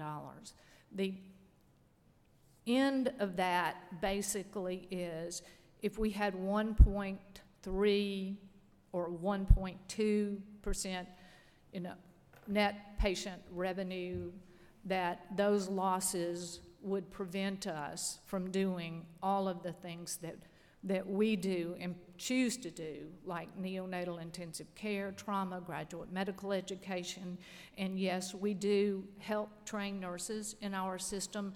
Like many other hospitals, what we do for our nurses is that we provide them with scholarships, and if they come to work with us, then those scholarship funds are forgiven. But that would be the impact to our system. Like those that have spoken before me, we are not in opposition to changes to Certificate of Need. We are in opposition to some of the things that are in House Bill 198, specifically as they relate to ambulatory surgery centers, cardiac caths, freestanding EDs, and imaging. So I'm happy to answer any questions that you might have. Thank you so much for your time. Thank you. I don't see any questions. Thank you. Hold on one second. Excuse me. I'm sorry, just to follow up on a kind of a question Chairman Houston had asked earlier, you have any opposition to the transparency requirements in this bill that are fairly robust? No, we provide actually a very in-depth annual report because as a not-for-profit community hospital, we still have a governing board in our authority, and we give all of that information to our community on an annual basis.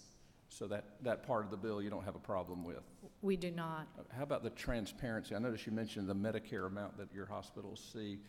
Would you have a problem reporting your indigent care in that Medicare allowable format that we talked about, 150% of Medicare allowable? I think you said $211 million in losses, and there's been some concern that that's based on charges. Would you have any problem with the transparency of? We provide that information to our community, charges and costs on an annual basis for charity and indigent. And of course, that does not include the bad debt. And the bad debt that we have seen rise on an annual basis as most everyone else in them. But as far as reporting it into the way the bill proposes, you don't have a problem with that? We really don't. We, like was said before, we have a hard time duplicating, reporting it 27 different ways to 27 different entities. We have no problem with reporting it. Thank you very much. Okay, the Georgia Alliance of Community Hospitals, I see you have 3 people here, and you got, I'm gonna limit that to about 15 minutes, okay? Okay, 15 for the 3, okay.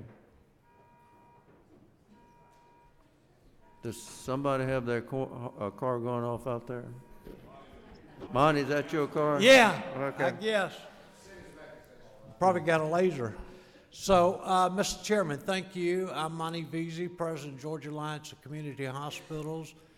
We represent both public and not-for-profit hospitals across the state, both rural and urban, teaching and et cetera. Today, I wanted to have 2 of our attorneys, Armando Buzzarati and Kathy Pavino, to speak to House Bill 198. Let me say at the outset, we realize that Certificate of Need may need changes brought about.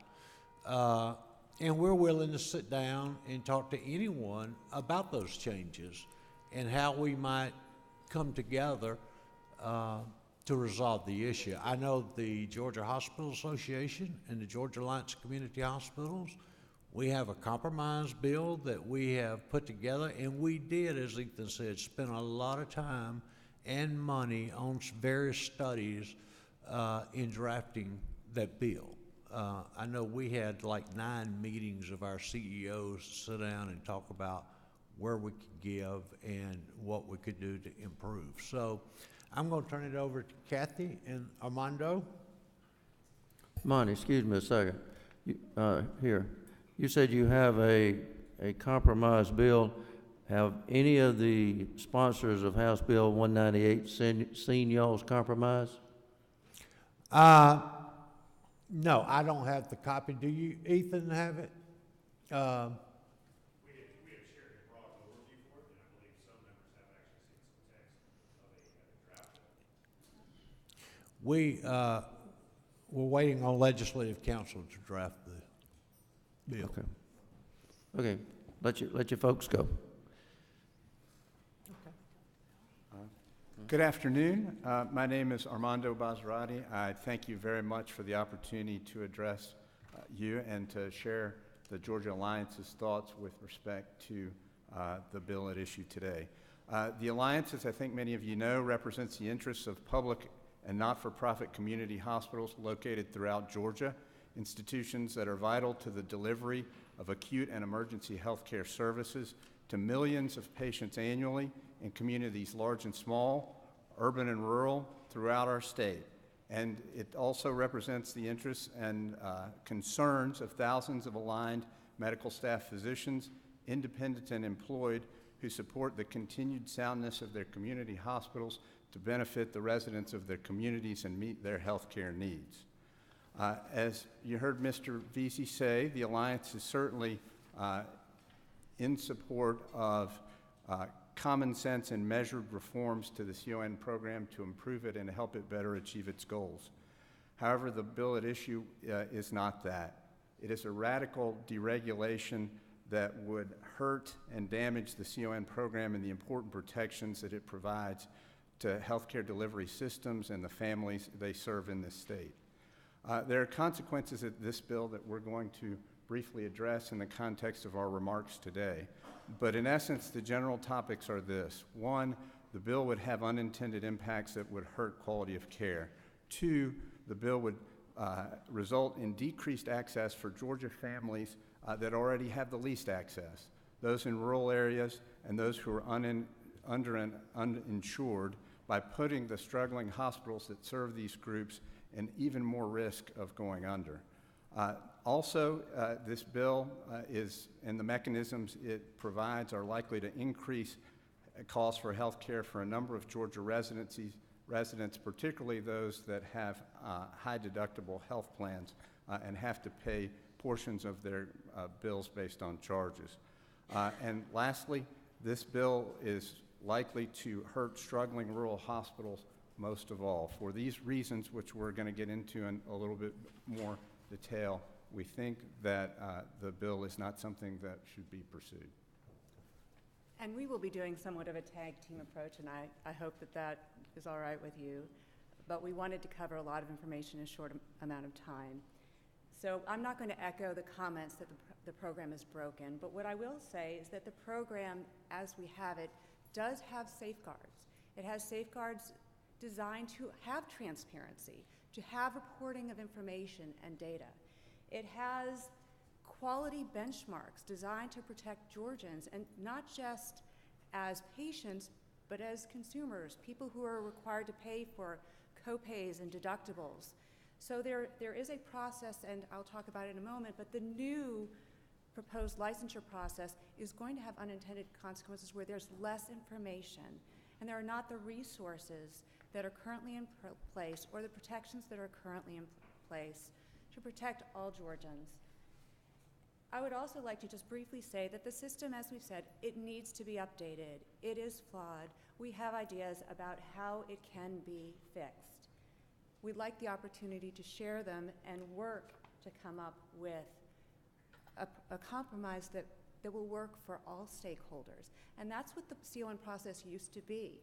Decades ago, when I first started practicing law, there was more compromise. There was stakeholder input, and you brought together the best of physicians and hospitals and others to talk through and come up with guidelines that should govern how need is measured, how accessibility is measured, and how quality is measured. So the only thing we have right now for some of these things, like quality, like what should be, for example, the number of procedures a physician, a cardiologist should be able to do before they're allowed to do a cardiac cath, an interventional cardiac cath. Those guidelines are nowhere else. So, Armando. With respect to the Georgia healthcare system which have hospitals as its foundation, it's in financially fragile condition. I know that many of you have heard much of this before, but it takes an awful lot of capital in order to be able to meet the needs of the healthcare delivery system, particularly with the ever-rising advent of technology and advancements in medicine. These things are great, but it costs a lot of money to do that, and particularly costs a lot of money to be able to provide these things on an emergent basis and save lives. But there's no question that it's worth it. But in terms of what it costs, it's hard on hospitals and healthcare systems, and as they continue to need to invest more and more in there, the amount of revenues that they are generating is really insufficient to meet the replacement needs with respect to what they need to do. In fact, there was a study done by Cleverly and Associates, a nationally recognized healthcare industry firm, that showed that Georgia's community hospitals are about $3 billion short of what they need in order just to replace the aging infrastructure with the equipment that's going to be needed to meet the needs of their communities. Again, you've heard it before. Ms. Conley did a very nice job of describing it. It's not a free market system. Only 25% of Georgia Alliance, on average, patients are commercially insured. More than that, are Medicaid and uninsured. Together, those account for roughly 35%. So, and then Medicare comes on top of that.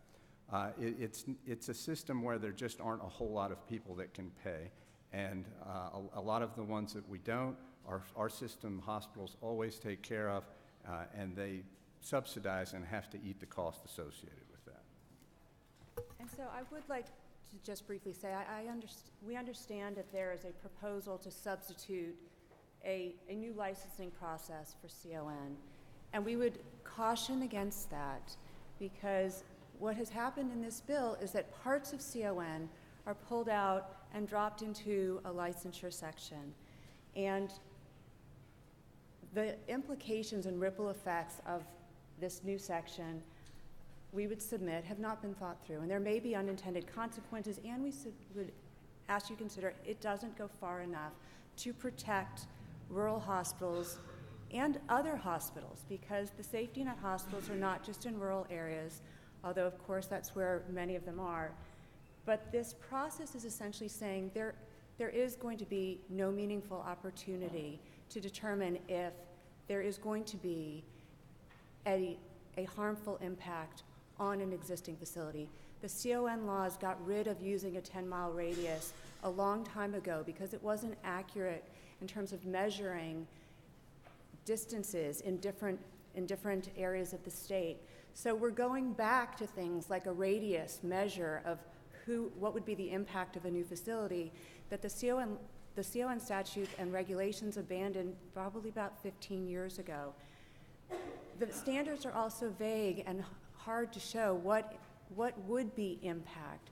And we submit there will be a lot of litigation, and ultimately rural hospitals are going to have to spend a lot of money to try to work within this newly conceived healthcare system. We would also submit that the quality standards there's a mandate that licensure develop quality standards. We heard the same thing in 2008 when the CON Efficacy Commission unanimously recommended that licensure adopt quality standards where things were getting deregulated. So for example, in allowing facilities to do angioplasty, or what we call PCI without open heart surgery, there was the unanimous recommendation that licensure standards come in and fill the gap and have quality guidelines and benchmarks. That never happened. And the quality guidelines that are inherent in the CON process that I mentioned, stakeholders, clinicians came in together to come up with those. The state does not have the resources. They're already taxed, and one of the reasons we have issues with delays in getting Medicare certifications is that the licensure department is already strained, and the review analysts at DCH can't just be moved over because they say repeatedly they don't make those quality decisions. So the framework is not set up to have this, because licensure as it is right now, it looks at facilities. It doesn't look at services and what should be done and how it should be done across a clinical discipline.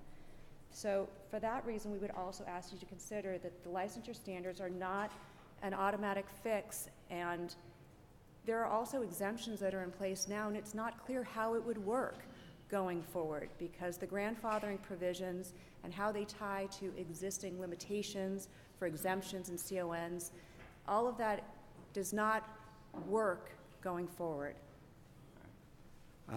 With respect to the issue of rural hospitals, I know that a lot of folks have touched on this before, but truth be told, with respect to the exemptions that this bill provides, it would be exposing rural hospitals to cherry picking and cream skimming from a number of for-profit non-hospital providers, including many owned by national chains and private equity funds, by exempting and expanding exemptions for things like ASCs, freestanding imaging centers, and freestanding EDs. These, to the extent that rural areas have patients who can pay or are close to population centers that they might be able to serve, these are the types of facilities that this proposed legislation would encourage to come in, be built, and take revenues that might otherwise be going to these rural hospitals who desperately need them so much. At the same time, in addition to negatively impacting them with respect to the revenue side, they're going to increase costs. If these, there's already been discussion about the staffing problems, clinical staffing, nurse and other, that rural hospital providers have. To the extent that you're encouraging these other types of providers to come in close to their areas or to compete in the same labor markets they're competing, you're going to drive up the cost for those nurses and clinical staff. So at the same time you're going to hurt them on the revenue side, you're also going to increase their costs. And Jeff, just briefly, we'd ask you to look carefully at what has happened in states that have deregulated CON, and for example, freestanding emergency departments. And what we've seen in states like Texas is that costs go up for patients. Patients who have to pay co-pays and deductibles find themselves surprised that they're getting exorbitant bills from going to freestanding EDs. We also see that in states like Maryland that did a pilot project, when you have freestanding emergency departments, you see hospitals defensively building freestanding emergency departments, which take Medicaid patients. And though the cost to Medicaid goes up, a same patient could go to an urgent care center. We see them all over the place. And the same service at an urgent care center and a freestanding ED, you're going to have a much higher cost, and that's going to hurt patients, and it's going to hurt the Medicaid system as well. And one final thing I would ask you to consider is that we have an excerpt of a report and handout to give you, but there is a ripple effect of deregulation. It costs more to get health care in states such as Texas and Arizona and Colorado that have deregulated healthcare services and no longer have CON. We're going to provide excerpts of that report, and we can provide the full report if you're interested, but it will drive up costs, not just for the individual patients, but also for the Medicaid and Medicare systems. Thank you. Mr. Perkle. Thank you, Mr. Chairman. The one consensus that I have found through the speakers that we've had is that a change in CON is necessary, but you don't really like what is proposed. One question that I have that I know it's a complex issue, and healthcare is a pretty weird animal, but I am an economist, and I do know that in most of the industries that I have observed over the years, where you see increased competition and decreased regulation, you see lower costs. And I've heard each of you say a couple of different times, and we had a guy from Texas and came and spoke to the Rural Development Council, and he told us the ways that they had changed their CON laws and did not suggest that, and it was not part of this process, this proposal here in this bill. But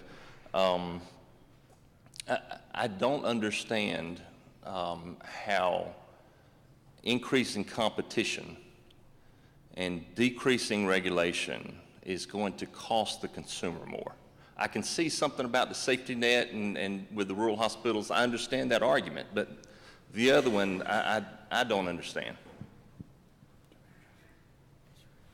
I'll start, and I'm happy to answer any other questions that you might have. But sort of one beginning point with respect to this is that, again, unlike sort of a regular free market where providers are able to serve, the patients who pay, whatever the market price is for their services, that's not what happens with respect to healthcare, at least in the context of not-for-profit hospitals who, one, have to take care of everybody who shows up in the emergency room, but two, also consistent with their mission, are taking care of everyone in the community who needs it or not. Also, with respect to the notion of healthcare, because 3/4 of the patients are not, at least in the context of our community hospitals, are not sort of commercial payers, you either have, again, folks who aren't paying at all, or you have prices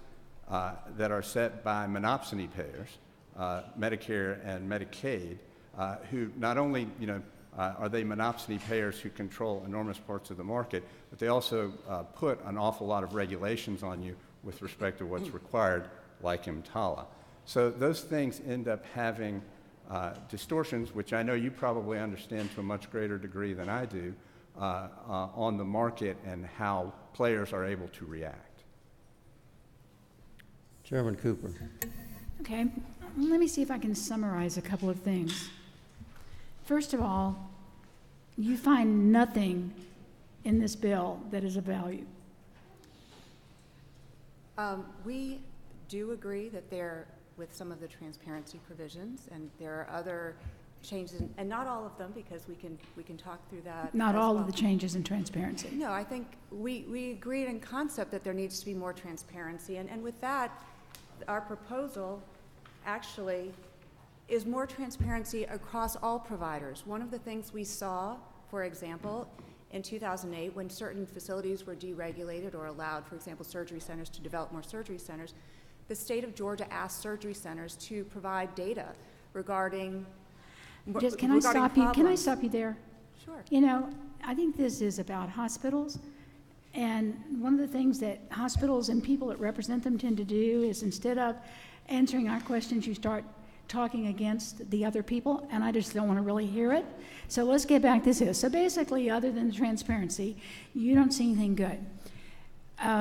Secondly, I chaired the last committee on CON, and I am so glad I'm just the vice chairman this time, since I still have the scars from the last time, the way it was handled. And you're saying, and other presenters have said, that CON needs to be changed. So has your association, before this bill was presented, have you and your organization brought forth changes to CON that would maybe update it?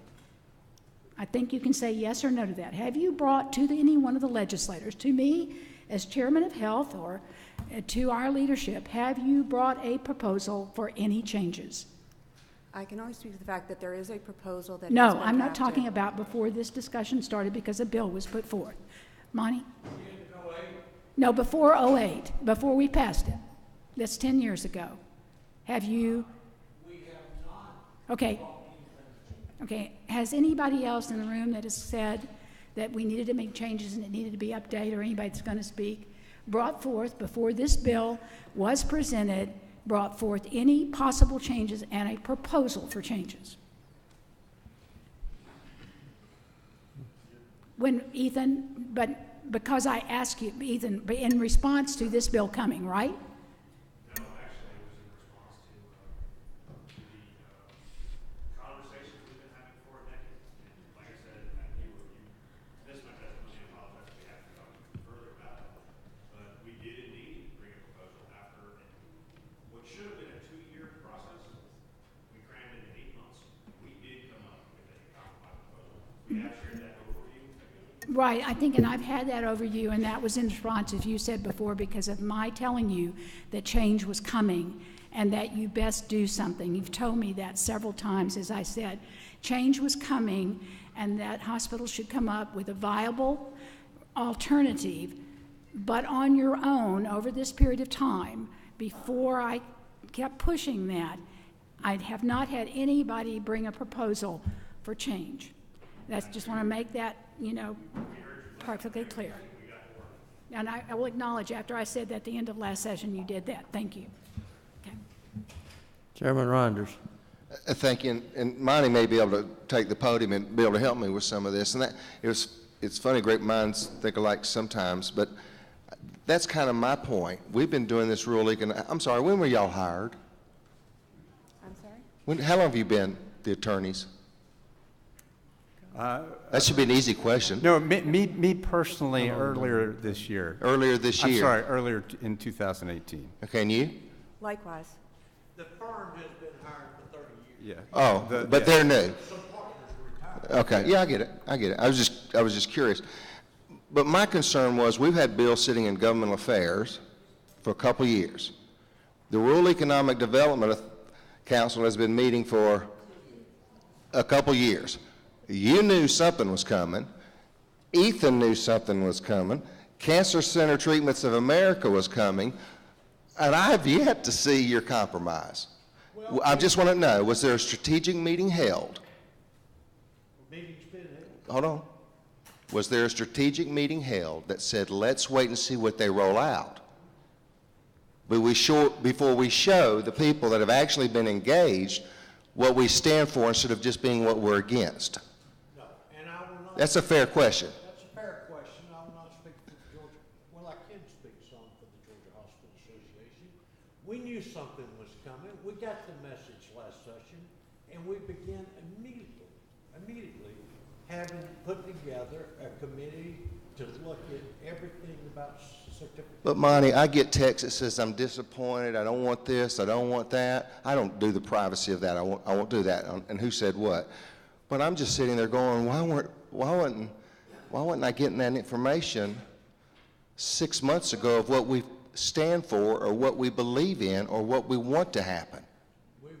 Instead of just criticizing what was delivered. Yeah, well, we would have liked to have more time at the Rural Development Council meeting to talk about that, but we were limited. Ethan, you want any of this? You want any reason to tell us why you don't want to let us know 6 months ago when you knew this was coming, instead of the disappointment that some of us done to your members, not to let us know why you didn't tell us what you did like, so we could have worked on it instead of being against what's in the bill? Let me say one thing. We started in May. Right. We hired consultants to look at Georgia's certificate of need. Those studies took a while to get done. We met with the Georgia Hospital Association. We got together in the fall. But the very members that have been friendly to you in the past. Y'all need to use the mics, please. That have been friendly to you in the past. It looks like on the surface that what you did is you waited until this came out and then said we're all against this except for transparency and increasing tax, instead of putting us in the loop so maybe we could have helped with some of the things you did stand for. That's a regional strategy that you chose not to take. Okay, so we got our compromise, but no one asked us to come to the table as you were drafting this bill. No one said, tell us what you would like or dislike in the bill. So we didn't see the bill till it was dropped. But I'm just, okay. Maybe this is a chicken and the egg. I just wish you would have reached out. Well, That's a reasonable. I always like to reach out to you. Instead of being against everything after the fact.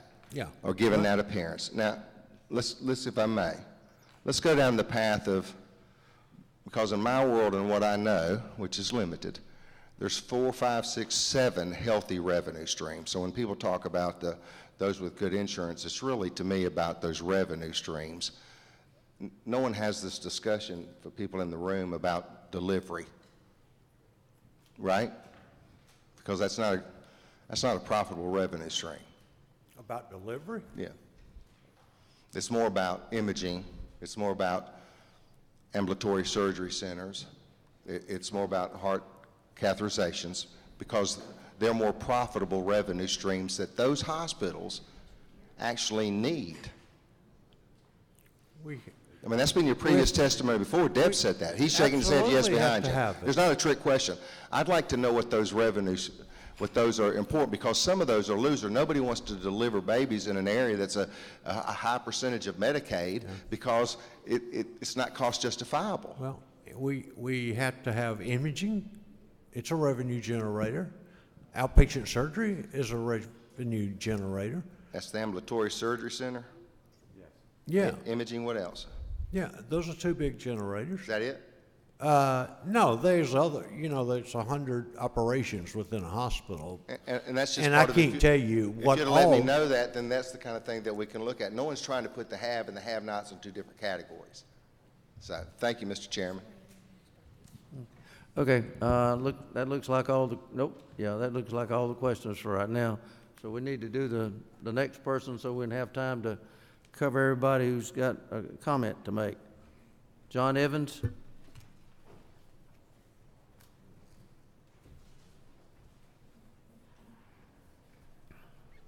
With some trepidation, I come forward. Absolutely. Good afternoon. My name is John Evans. Welcome from Macon, Georgia. I'm the CEO of the Central Georgia Heart Center. With me are Dr. Amy Kingman, managing partner of the group, and Carter Tharp, MD, interventional cardiologist. Our focus is on the cardiology part of this bill, and ultimately I'll take a step back and let them answer your questions about that as it impacts on ASCs and the authorization to allow cardiology procedures in ASCs and in other arenas. Our group is 9 cardiologists, and we serve with offices in Macon, Warner Robins, Montezuma, Hawkinsville, Forsyth, Dublin, Milledgeville. So our process is one of outreach and providing cardiology where we think is appropriate and as effective as we can, and we've done that for over 20 years. Those 9 cardiologists have a dozen nurse practitioners that help them both in the practice and in the hospital, and we employ about 100 people. So we're a relatively small player in the overall process. We do work within the Navicent Health System.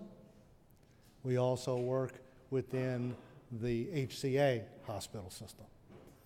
With that, I'll take a step back and yield the floor to Carter Tharp, MD. Hi.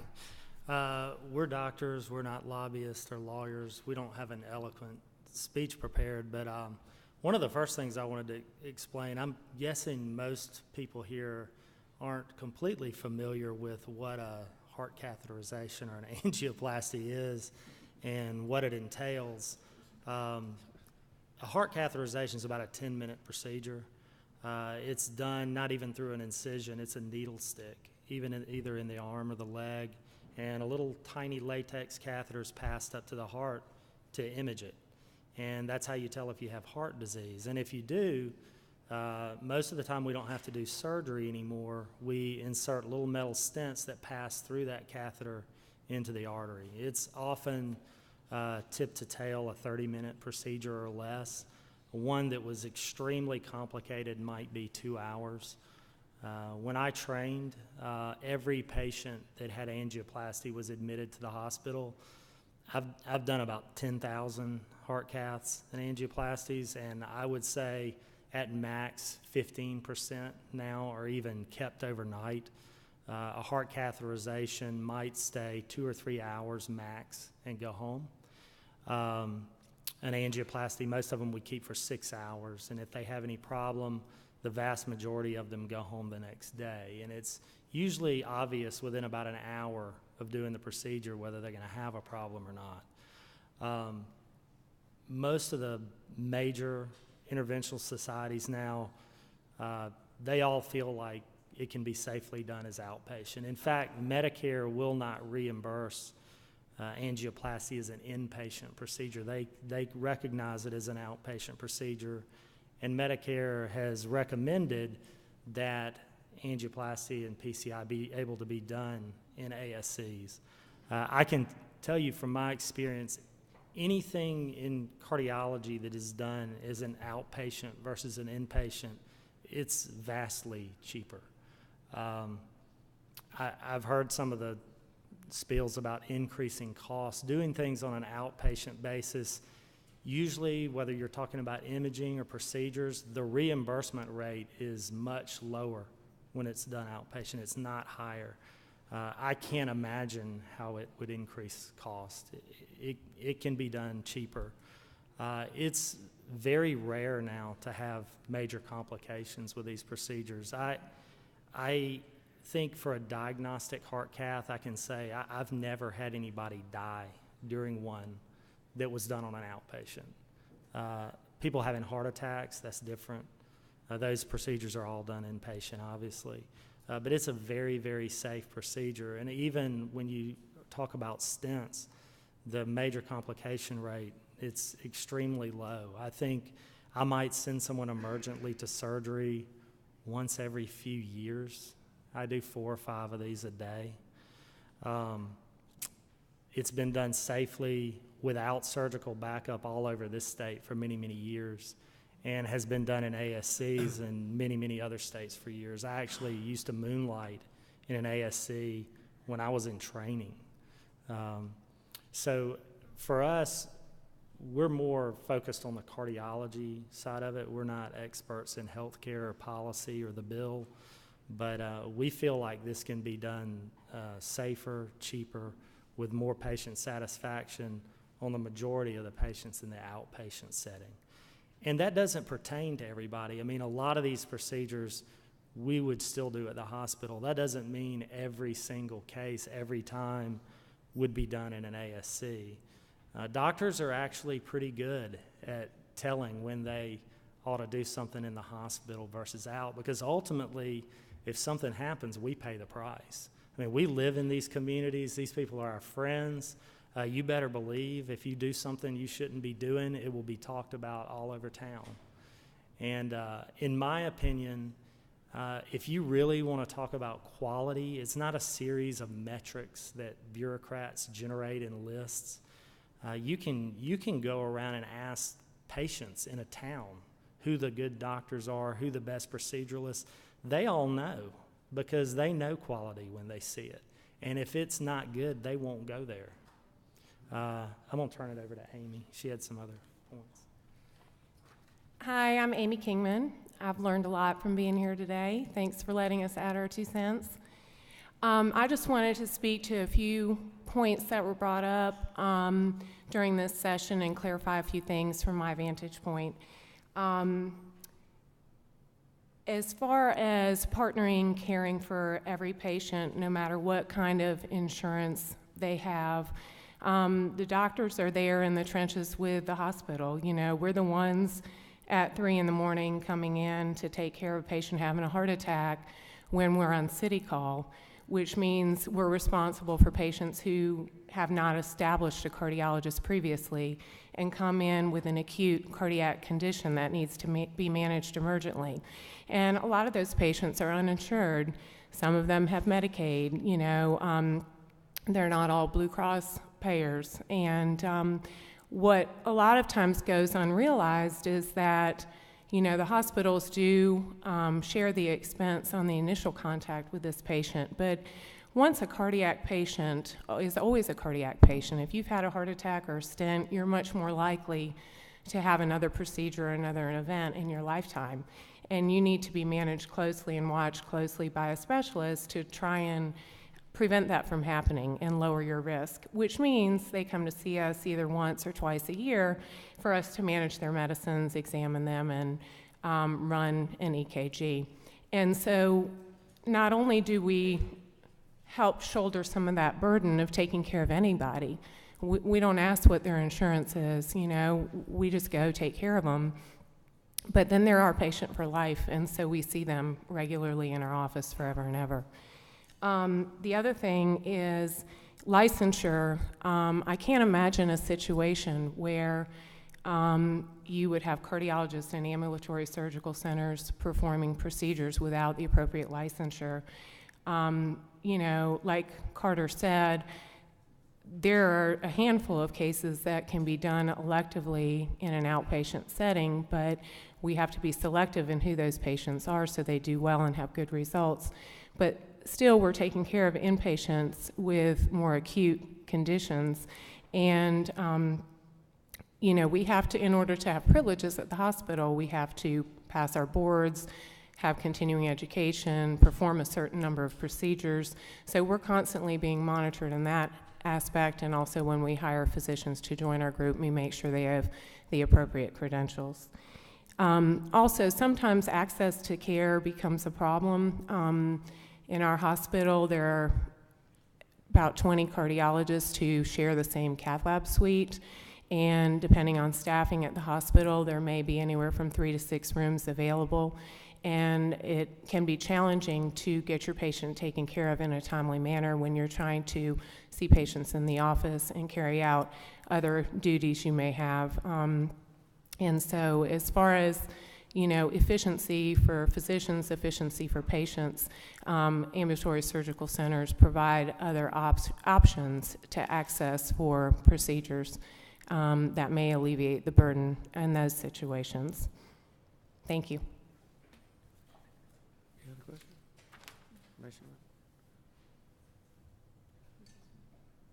Okay.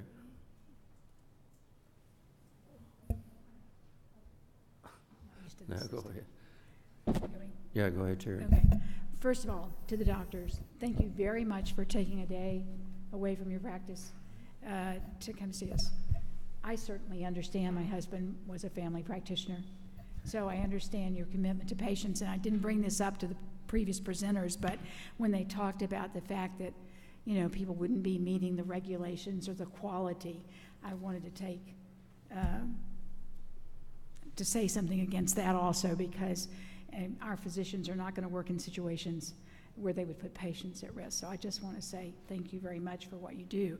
And the thing, besides convenience and patient satisfaction and the ability to do outpatient procedures, which are quicker, I think the one real major difference, and tell me if I'm wrong, from doing anything in a hospital setting when it could be done in an outpatient setting would be decreasing the possibility of a major hospital infection, no matter how careful you are. Is that correct? Because hospitals have to take care of people that come in that have MRSA and other really bad infections. They spread no matter how hard the hospitals work to contain it. And so that for patient quality and good patient outcomes, it would be better when people are not exposed to those, if at all possible. Am I right? I'm not sure if that's ever been studied. I mean, it's logical, but whether that's true or not, I don't know. Okay. When doing a heart cath, when performing a heart catheterization, the access site is so small. Okay. The infection rate is very low, but when talking about utilizing single specialty ambulatory surgical centers for cardiology, you know, one of the procedures that could be performed would be implantation of pacemakers. And I don't know data, but I do know that our hospital recently has had an increased incidence of infections in those cases, so you would hope that maybe you could control that a little better. Okay, thank you for the answer. Representative Newton. Thank you, Mr. Chairman. And I want to echo Chairman Cooper's point about thanking y'all for taking a day off to come at this crucial issue. And I appreciate, just like all the hospitals that are represented have a commitment to patients, it's good to see the faces of people who are out there on the other end of that small needle that you mentioned, which I'm glad it's not a large needle anymore. I don't know where I'll get my 4 bypasses, Mr. Chairman. He's been up close and personal with this. I did want to say, it does sound like you're approaching it. You mentioned your work at the hospital, your work at potentially at another location that might be able to do this. You don't see it as a battle or an either or, but more of a teamwork approach between ASCs and the hospitals. It's not that one wins and the other loses, or the... For cardiology, you would never not do procedures at the hospital. Right. I mean, about probably half of what we do comes in through the hospital. Those are, people that have heart attacks. Those cases are always going to be done there. I mean, you would never send them home and then bring them back. Similarly, if you had patients that had a lot of other things wrong with them, things that in your mind are going to make them higher risk of a procedure, you're not going to necessarily do those in an outpatient setting. And like I say, doctors are pretty good at knowing that. Even if it's going to be the same procedure that takes the same amount of time, in a 50-year-old who's healthy, you can do it in an office-based setting, have them home in 3 hours, whereas someone who's 90, they're probably going to have to spend the night. I mean, even if it goes well, I mean, you're not going to keep them there. Well, I know a couple of the main things in CON, the goals of this process too, is innovation and affordability. And it sounds like y'all are making the innovation, and I believe you said the procedure as an outpatient would be significantly cheaper for both is that insurance and the patient? We haven't looked at the rates because we haven't explored it yet. It's always been not allowed, but virtually everything in medicine that's done in an office setting bills a lot cheaper than it is in a hospital setting. It's like I know for imaging, it's 30 or 40%, which can translate into thousands and thousands of dollars per case. Well, thank you very much. I mean, as an ER doctor myself who's worked at Navicent as well in the past, it's nice to know we got young doctors that are ready to take care of all of us when we need it 24 hours a day. I appreciate you being here. One other thing I wanted to admit, and I mean, in my mind, if you really want quality and you want to save money, do you want one place in one area doing it with no competition, no incentive to save any money, or do you want it with a bunch of people who compete to lower the cost and increase quality? And I mean, to me, it's a no-brainer. Thank you all. Thank you for calling us young. Mr. Lewis.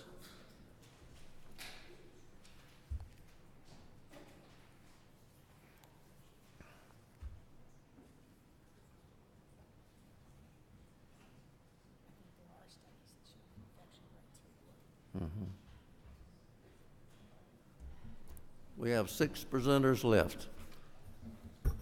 Good afternoon, Mr. Chairman. Thank you for this opportunity. My name is Jimmy Lewis. I'm CEO of Hometown Health. Hometown Health is an organization that's an advise and serve organization, among many other things, and we're in the business of trying to keep rural hospitals from closing. We do everything within our power to do that, and we are in the field. Since this last session, we've done about 100 visits. I've done 100 visits into hospitals to keep up tabs on what's going on in the hospital to keep it up and going. We have 48 dues-paying members as of this morning, and there's a question about that from time to time by people in the marketplace, but to clarify the fact that we do have 48 tax-paying members, or dues-paying members, and we are involved in, again, the deep interventions of keeping the hospital open and going. Since about last November, we've had 30, as we can estimate, 30 hospital interventions, and an intervention goes like this. Friday afternoon at 4:30, I get a call, and the caller says, "Jimmy, we got a problem." And the problem is what? The problem is we don't have any cash. Well, what happened? Well, we didn't get a remit on Monday. We don't have any cash today. We got a $130,000 payroll that we got to make Tuesday at 2 o'clock. What do? The answer to that is I don't know, but the answer to that further is we kind of portray ourselves as the hospital fire truck with a big water hose to try to figure out how to help solve that problem. And we go to work advocating for them, with them, into all aspects of the agencies, whether it be in the mental health side of the house, and we have a lot of those, whether it be in the primary care side of the house and with the DCH, or with whatever CMOs or whatever we can deal with. So we're deeply involved in the deep inner part of keeping the hospitals open and going.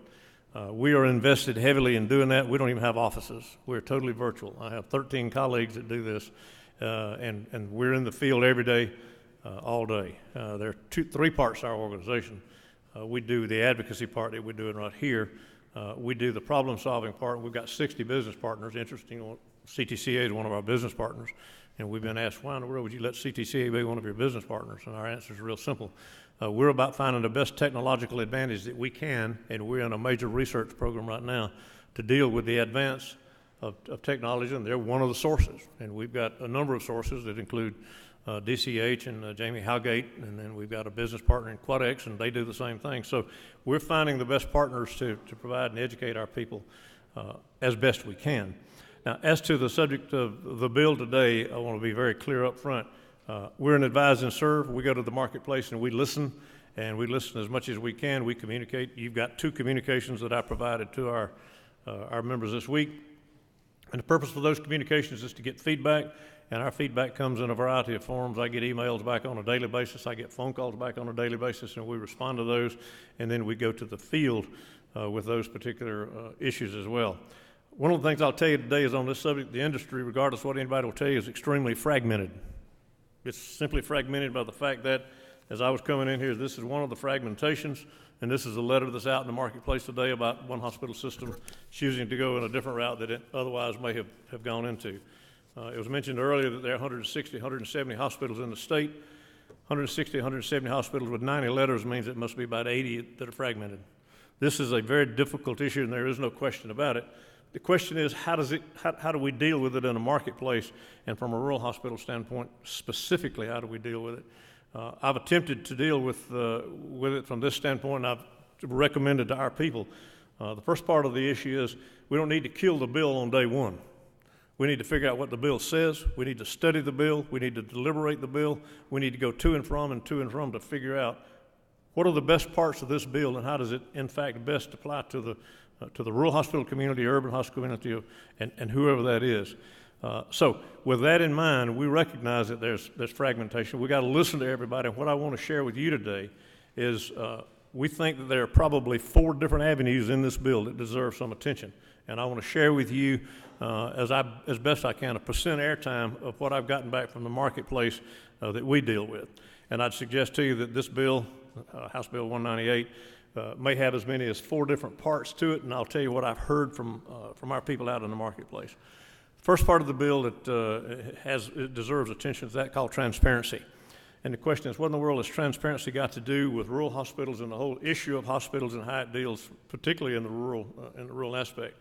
And it was asked yesterday, Representative Patty Bentley, I believe, asked the question, what's the value of this whole bill to a rural hospital?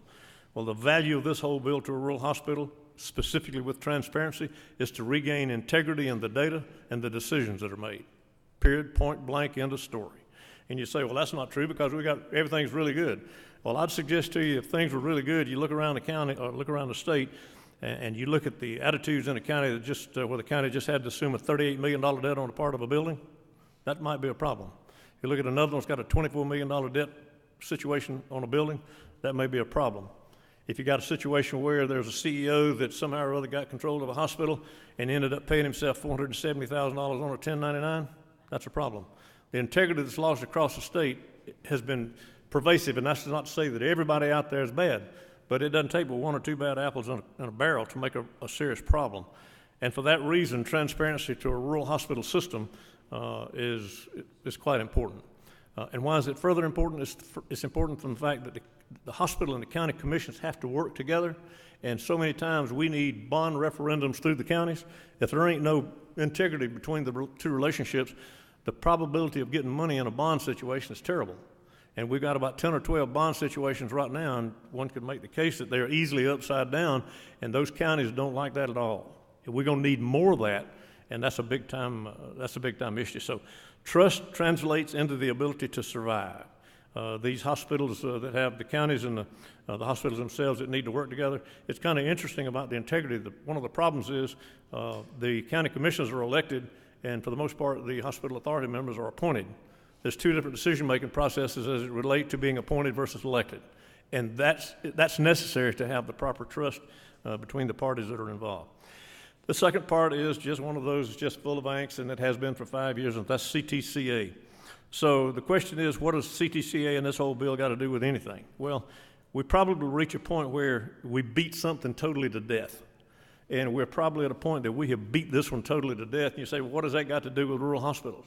And I'd suggest to you that the amount of time that has spent trying to deal with something like the CTCA issue over the last 5 years, that time taken away from health policy that would benefit the whole system, is crazy. I mean, it's a nightmare where we have come to in that particular point. The question is, CTCA does a lot of things wrong. I don't know if they don't do everything wrong or not, but I took on 5 issues that you brought to me, or 4 issues that you brought to me, and I said, let me figure out what the deal is. Ray alluded to one of them. I kept hearing, they owe all these penalties and all these fines, so I went to peel the onion back. I didn't find that to be the case. I kept hearing about we're going to damage rural hospitals, so I went and asked, where's the specific point where CTCA has hurt a rural hospital? I didn't get any to come back. Closing hospitals. I went and looked at all the hospitals that are closed, and there are 8 of them, and I can give you the list of them. I sat in with most of the leaders of all those hospitals and cried with them as we closed them. I didn't find CTCA to be an issue, and one of them that closed. So if that's the case, then the question would be, why are we wasting energy on this issue? There's an old saying, where I come from, let it go. And I think we're probably at a point where it just deserves to be let go. The third issue that's in the bill is the tax credit bill. And I just got to tell you, we can talk about things that are good for rural hospitals and all sorts of stuff, but I must tell you, and I've been doing this almost 25 years, the single most beneficial action that has been taken for a rural hospital to date is the tax credit bill. And you'll say, well, why can that be? Why would you make that statement? Here's real simple. On the tax credit bill, $60 million, you take off the admin fees on the $60 million, 97% of that money goes straight into the operations of a hospital. If we take that equivalent amount of money, we put it over through DCH or somewhere, it's got to go through some kind of filtration trap where it's going to be deducted, commissioned, and all this kind of stuff. I ran the numbers, and it's in one of those documents there. The actual dollar usage comes out to be somewhere in the vicinity of about 70 to 75 cents on the dollar versus 97 cents on the dollar for what goes on with respect to the tax credit. And to go to $100 million, another $40 million would probably translate to saving 5 or 6 more hospitals. So the point in the bill that is certainly worth considering and making sure it stays in place is to advance that tax credit to $100 million. That said, the last issue is AMSurge, and that's the CON issue. This whole bill gets categorized as a CON issue. That's far more than a CON issue. The AMSurge issue, 100% of my people said they did not want to deal with CON and the AMSurge, period. They said it would kill them. My point in that would be there are 20 hospitals that would be very heavily affected because they do surgery or some form of surgery. 10 of those would be extremely vulnerable to closure. I could name them for you, but it would put them in great jeopardy. But the fourth issue, which is the AMSurge issue, 100% people who responded to me said, no, don't deal with that. So I respect and thank you for your time. I appreciate the opportunity to share with you. And for any questions, I'll be more than happy to answer those. Well, let's see, I got one. Okay, go ahead. Yeah, thank you. Thank you, sir. How many hospitals did you say that you represent? 48 on the dues paying, and I represent a number of other hospitals that we have contracts with. Okay. Contracts for grants and all this kind of stuff. And would you say that if you poll those hospitals, would they say they are opposed to this bill or they would be in favor of this bill? What would the split be if you polled those hospitals? It's just like what the doctor said earlier, 50-50, fragmented. They would start to differentiate to the issues within the bill, just like I just did for you. I gave you the differentiation from what I've heard and about the percent airtime. Transparency, little bit of labor, let it go. CTCA, well, I got 2 or 3, but let it go. Tax credit, 100% keep it. AMSurge, 100% no. Okay, so the bottom line is you think they would be split down the middle? Oh, yeah. This is a very divisive issue, period. Yeah. Thank Period. you. Thank you, Mr. Chairman. Thank you, Representative Nix. Thank you, sir. Thank you. Appreciate it. Robert Highsmith.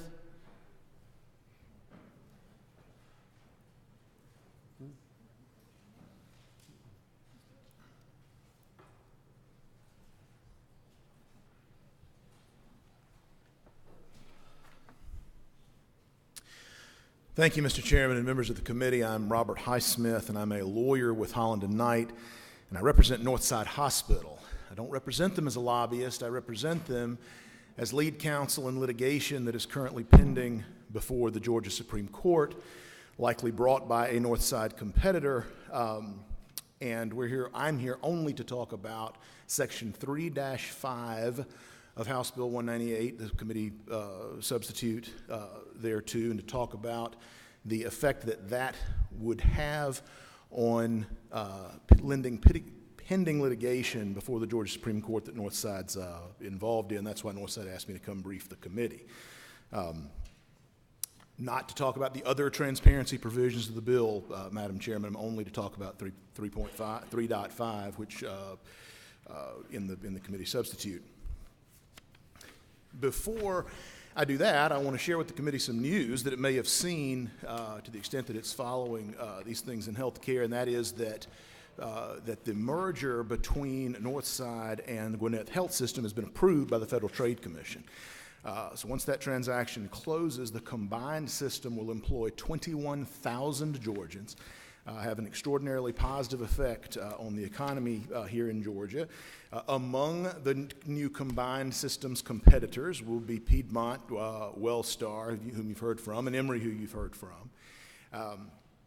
Northside today provides on a cost basis charity care in the amount of, this is for fiscal year 2018, $529 million, of which $315 million of that was at the Atlanta facility, $97 million of it Cherokee, and $115 million the hospital in Forsyth. It's one of the most respected healthcare delivery systems, those three full-service hospitals I just mentioned, but also with the combined system we'll have over 250 outpatient locations in 25 rural and metro counties in Georgia, including Habersham, Pickens, Greene, Baldwin, Pulaski, Bibb, Clark, Hall, Houston, and Fannin. In these metro and rural locations, Northside offers some of the best access to health care in the country. Northside doctors deliver the most babies, diagnose and treat the most new cancer cases, and diagnose and treat the most breast cancer cases in the state of Georgia. Currently holds the Joint Commission seal of approval in 10 key clinical areas, along with consistent national leadership in women's health, lung and breast cancer treatment, robotic surgery, blood and marrow transplant, heart failure, stroke care, and hip and knee replacement. So, why is Northside concerned about Section 3.5 and the litigation that it's currently in? I'll give you a brief history, Mr. Chairman, of that litigation. In 2013, a lawyer with the Atlanta firm of Jones Day, Kendrick Smith, filed a lawsuit in his own name against Northside. Northside believes that Mr. Smith's client is a competitor, a business competitor, Emory Healthcare, but that's not yet been formally disclosed. The lawsuit seeks to force the public disclosure of documents related to 4 private business transactions between Northside and several private physicians groups and other private parties. To this day, Jones Day hasn't been willing to identify their client in this lawsuit, but as I stated earlier, the suspicion is that it's Emory, but we don't know. And that's of course one of Northside's major competitors in the metro area that you heard from earlier. Northside's a private nonprofit company whose landlord for Northside Hospital Atlanta is the Hospital Authority of Fulton County, as you know. The authority decided 25 years ago that it would lease Northside Atlanta to a nonprofit private entity because in the authority's judgment, a privately operated hospital would provide better care, serve patient needs better. It's an arrangement that hospital authority, but not all hospital authorities, use to provide care. Many of you are, of course, familiar with the arrangement. Merely because of its lease with the hospital authority, Smith and his clients seek to use the Open Records Act to force disclosure of the details of those private transactions whereby Northside acquired those physician practices, something that academic hospital systems like Emory aren't required to do now or after if Section 3-5 were to become law, Mr. Chairman. So in that litigation, a 3-day bench trial was held in January of 2015. The trial court held that these private business records were not public records under the Open Records Act. The court still has yet to reach the issue of whether they may be trade secrets and therefore exempt from disclosure under those provisions of the Open Records Act. Smith appealed. The Court of Appeals agreed that the records weren't public records, but on November the 2nd of 2017, the Georgia Supreme Court announced a new test to determine whether the records were public records. Remanded it to the trial court to determine whether the records met the new test. That review hasn't yet happened because the Court of Appeals, in ruling in the case late last year, ruled that the plaintiff in the case, Attorney Smith, does not have to disclose who he's working for or which competitor of Northside's is going after the records. So that question, whether Attorney Smith has to disclose the identity of his client, is now the question pending before the Georgia Supreme Court. And the question is, can an attorney use the Open Records Act as a competitive sword against Northside Hospital while also using it as a competitive shield to shield the identity of the business competitor desiring to obtain those records of those private business transactions? And again, the ultimate question of whether the records are public or trade secrets remains to be decided by the trial court in a review that is still some months away at a minimum. Section 3.5 of House Bill 198 directly contradicts that Supreme Court ruling I just mentioned in two important ways. First, it defines Northside, a private entity, not the authority, but a private entity, the not-for-profit corporation, as an agency, just like any state agency. A nonprofit organization shall be an agency. The Supreme Court held the exact opposite. They said that Northside is not an agency. Its records may be subject, certain of its records may be subject to the Open Records Act, but the court held that it was not an agency. The first paragraph of Section 3-5 of the committee substitute would directly contradict that Supreme Court holding in the middle of the litigation. And secondly, it announces a definition of public record that is inconsistent with the Supreme Court's new test that it just announced in November of 2017. So, what would happen if Section 3-5 became law? First, the General Assembly has always exercised great restraint in not picking winners and losers in the middle of pending litigation.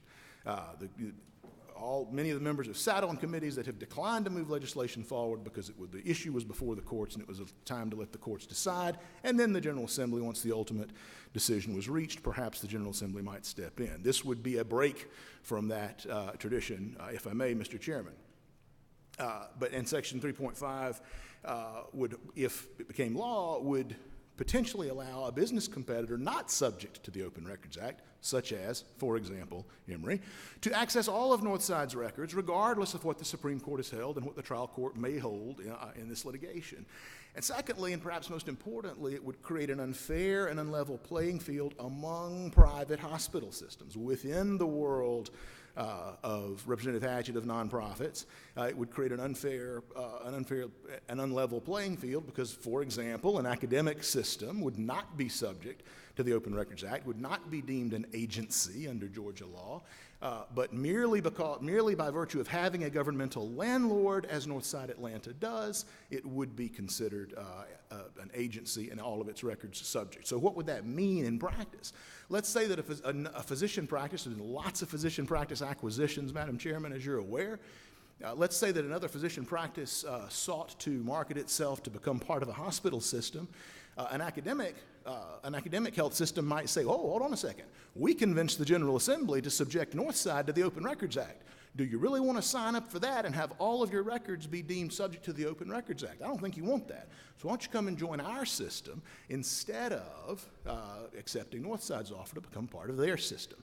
It is an unlevel playing field that doesn't serve any of the goals that we've heard articulated here other than to create a different set of rules for for-profit systems and academic health systems and systems that have a governmental landlord like Northside with Northside's Atlanta.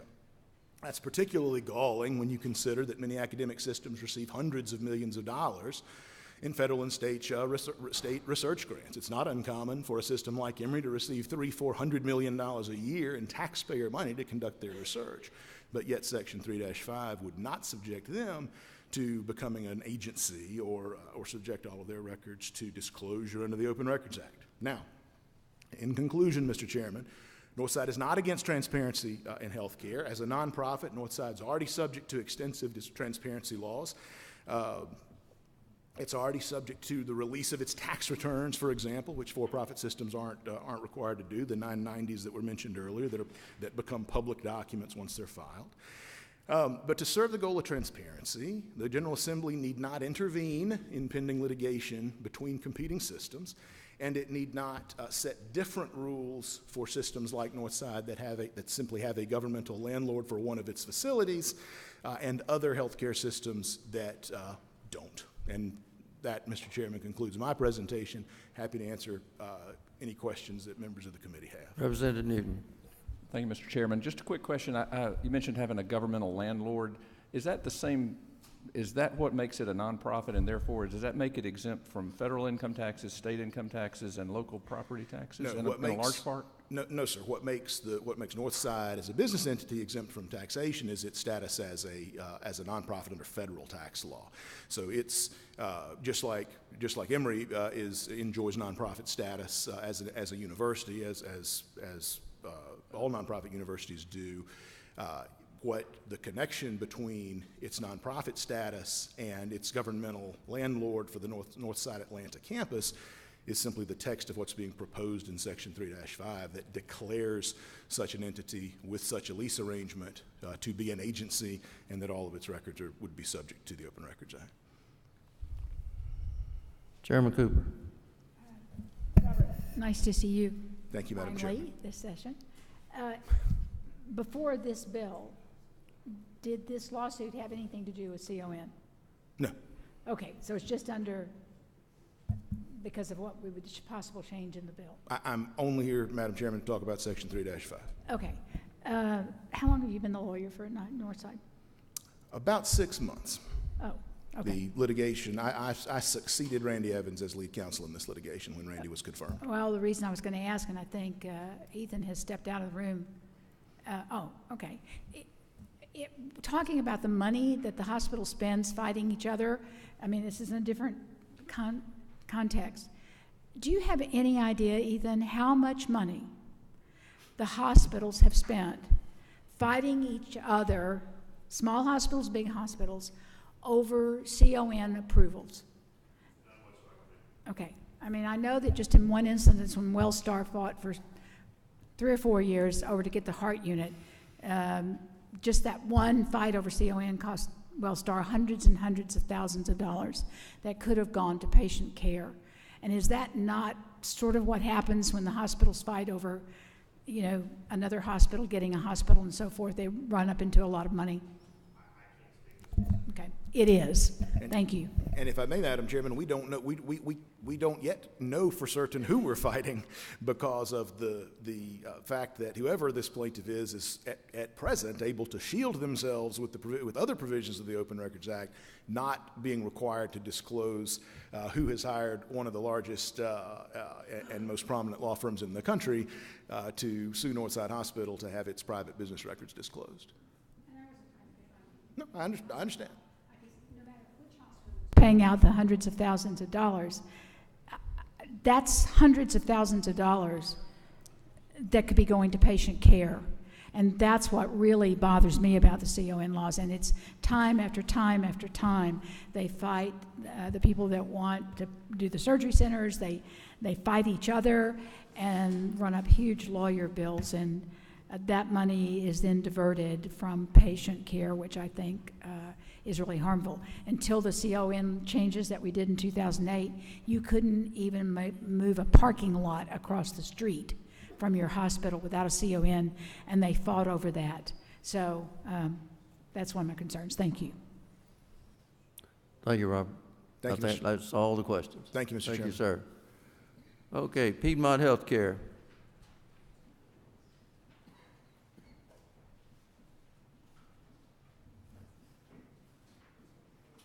Katie Childers.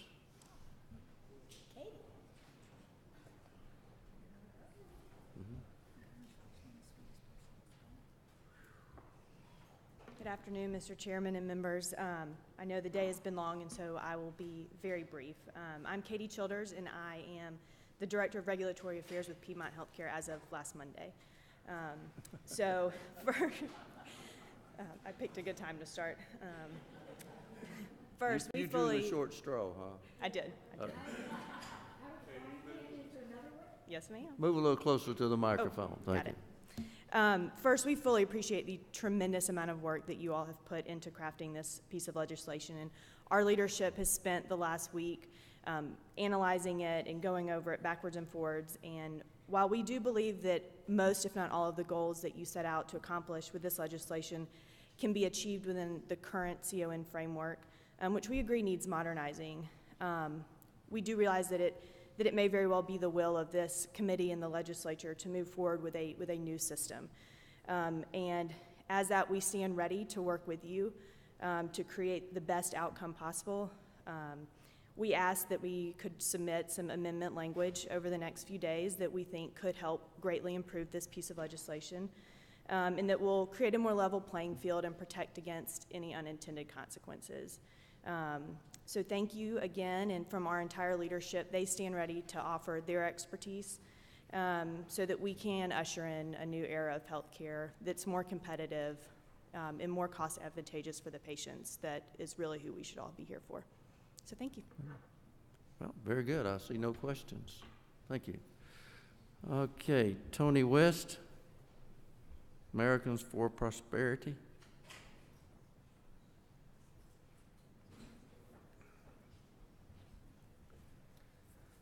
Good afternoon, Chairman, members of the committee. I will also be brief. I want to thank you, Chairman Hatchett, as well for introducing this legislation. My name is Tony West. I'm the Deputy State Director for Americans for Prosperity, Georgia. I'm here to testify in support of this legislation, House Bill 198. AFP and our activists engage our friends and neighbors on these key issues, one of them being health care. We want to advocate for building a patient-centered healthcare system that lowers costs, increases choices, and improves access for millions of Georgians. These reforms outlined in House Bill 198, we believe, will promote all of these important goals. As you all know, we face a severe doctor shortage in our state. I was looking up on the U.S. Department of HHS. Their estimate was over 3.2 million Georgians live in an area of the state that faces a severe shortage. Fortunately, we believe this legislation would, by eliminating most of the CON laws, would help allow more providers to serve Georgia's growing medical needs. The nonpartisan Mercatus Center has estimated that by ending Georgia's CON laws, it will allow healthcare providers to build 122 new hospitals and surgery centers, including 31 in rural communities.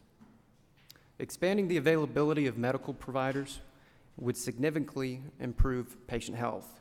By freeing high-quality providers to serve Georgia's underserved communities, families would be receiving more life-saving treatment in a timely manner instead of waiting for their conditions to worsen. According to national hospital statistics, individuals in states without CON suffer from fewer post-surgery complications and enjoy lower mortality rates as a result of their more accessible healthcare system. This committee can ensure more families receive the healthcare they need by allowing medical providers to open new facilities and offer new services outside of Georgia's restrictive and burdensome CON barriers. We're asking you all to please vote yes on this legislation, and I respectfully encourage you to not water this down. Thank you very much. Okay, thank you, sir. I don't see any questions. Very good. Mr. Hodges from St. Joseph's, Candler County. Oh, sorry about that. My husband's named Ashley, so it really is confusing. Okay. Thank you for giving me this chance. My name is Terry Hodges, and I work for St. Joe Candler Health System in Savannah, Georgia. We are a two-hospital system in Savannah whereby Candler is actually the oldest hospital in the oldest hospital in Georgia and the second oldest continuously running hospital in the United States of America. So that's just kind of a fun fact I always like to mention to folks. And then soon after Candler came around, we also got St. Joseph's in Savannah in 1875, started by the Sisters of Mercy. And so the reason I am here today is really on their behalf. I think I don't enjoy getting up to testify, but I know that they would really not be happy with me if I didn't stand up to mention that the mission of our organization is always kept at the forefront, and that is rooted in God's love. We treat illness and promote wellness for all people. And the promoting wellness is the piece I just want to make sure that we're not leaving out of our thought process when we're talking about CON reform. So many things that we do are outside the walls of our hospital. And I mention that for two reasons. Number one, a lot of those programs could be in jeopardy if my small 2 to 3% margin goes away. That's kind of the first things that are going to be looked at. And so we're certainly concerned about that because honestly, it's what led me to St. Joe Candler, and my favorite thing to do when I get to show people around our campus is to take them to those outreach programs out in our neighborhoods. And I would hate to see anything happen to those programs. But secondly, I just want to mention it in terms of when we're looking at what a hospital is actually doing, I don't think you can just look at the indigent care being performed in a hospital. I think we have to look. I know community benefits was mentioned. We do a community benefit report. It's a lot of times very hard to capture in terms of numbers everything we're doing. And then also we're doing things within the hospital to stop frequent flyers in our emergency room, to treat them outside in our free clinics. Now, if we just didn't do that and just took care of them in the emergency room, yeah, those indigent care numbers are going to be higher, but that's really not good policy. So I just think going forward we need to think about all of the things we're doing in the community and in terms of reporting, and also to make sure that those programs remain viable in our communities. Thank you. Well, no questions. Thank you, ma'am. Okay, Sid Moore with the Georgia Society of Ambulatory Centers and the Georgia Society of Ophthalmology. All right. Last one. I'm Sid Moore from Macon, Georgia, an ophthalmologist. I've been in practice almost 30 years. I want to thank the committee for allowing us the opportunity to do this, and Chairman Smith for having us here. I do, like Representative Cooper, I do carry some battle scars from 2008. I happened to be president of the Georgia Society of Ambulatory Surgery Centers that year when we reformed some of the CON laws. I also represent still the Georgia Society of Ambulatory Surgery Centers and the Georgia Society of Ophthalmology as their legislative chairs. I'm on the MAG board of directors as well, and I've been part of the large physician-led accountable care organization here in Georgia that focuses on saving healthcare dollars. Just briefly about CON, I know it seems maybe pointless to just recap it, but CON was born in the 1970s in an era when healthcare costs were paid on a cost-plus basis. That was a way to control costs. You charge whatever you wanted to above what your costs were, you made a profit. But those days are gone. It's an antiquated law now. It's simply used as an anti-competitive tool by those that are, have it and don't want to give it up. We've heard a lot of worries and concerns this afternoon during testimony from mainly from the large hospital systems about what could happen if we saw CON reformed. Probably a good way to look at this, and the Mercatus Center was mentioned two presenters ago. It's at George Mason University. I'm sure the committee's familiar with a lot of the data from that center too, but what they've done is look at what has happened when CON has been repealed in other states. There are 15 states that have repealed the law. They crosswalk it over to what could happen in Georgia if we were to repeal CON. They estimate that total health care spending in Georgia could drop by $217 per person if CON laws were repealed. They also estimate that we'd have 51 more healthcare facilities, including 38 additional rural hospitals if we didn't have CON requirements. This was mentioned earlier too, that healthcare quality measures are significantly lower in CON states. Deaths from post-surgical complications in hospitals would be reduced by 5.7% if we didn't have CON. Numbers are hard to come by. I think we do about 320,000 inpatient surgeries annually in Georgia. That translates into 19,000 fewer deaths annually in Georgia if we didn't have CON. We passed great legislation last year, the hands-free bill. That's a wonderful piece of legislation that saved 53 lives last year. Okay, so compare what this could mean. And there's no relationship between CON programs and increased access to health care for the poor. So in other words, we're not going to lose access to health care for the poor if we repeal CON. MAG has a strong policy for repeal of CON and any barriers to entry to health care here in Georgia. The American Medical Association has a strong policy on CON. Under AMA's policy, they state that CON laws have failed to achieve their intended goal of containing costs, and they may actually increase costs. CON laws are anti-competitive and a barrier to entry. CON laws are susceptible to abuse by creating opportunities for anti-competitive behavior. CON programs can impede patient choice. There's little evidence that CON laws improve healthcare quality, little evidence that CON laws improve access to care. Repealing CON laws does not lead to a surge in healthcare costs, and CON laws represent a failed public policy. The Federal Trade Commission and the new HHS Secretary favor repeal of CON. We've talked some about some of the proposals, maybe a compromise. I heard some of this that, okay, we'll take part of it, but we've got to keep CON for ASCs. Understand the different models between ASCs and hospital outpatient departments.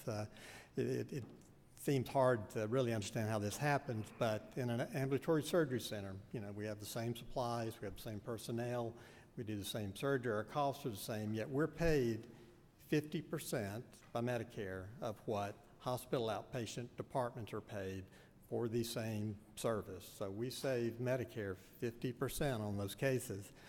ASCs save Medicare $2.3 billion each year. And if ASC's share of the market increased only 3%, within 10 years, we'd be saving $57.6 billion over that 10-year period. These are big numbers for healthcare.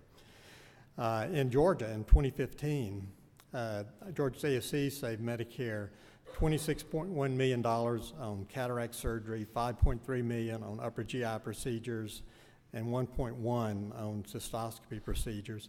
So, if anything, what we should be trying to do is promote the growth of the ASC industry, not hinder it. And I want to thank you one more time for this opportunity. The hour's late, but we hope that House Bill 198 will survive intact. Okay, very good. Thank you, sir. I don't see any questions. Right. Can I make a recommendation to y'all who don't agree with any kind of legislation that we may introduce? Don't send us form letters. One will do. I've got a pack here. Don't send form letters. And I'm going to do a personal privilege here, if you don't mind, Mr. Chairman. There's been a lot of discussion on sitting down and discussing this issue and compromise. Now, if we wait long enough, it'll just kind of go away. And that's not going to happen. This is just not going to go away. This is a very important issue. We're looking at the health care of the citizens of this great state. And if it involves doing a major overhaul of CON, that's what it involves. But our mission and our goal is to protect the citizens of this state. I don't know if we'll have another hearing again. We had adequate time for everybody who made a presentation today to be heard. If there's some other interest, we may hold another one, but we may have our next regular full committee meeting next week, if I can find a room. Look, that's a hard job right now with all the people having all these meetings all over the place. Any comments from any of the committee members who are left? Okay. Meeting's adjourned. Thank you.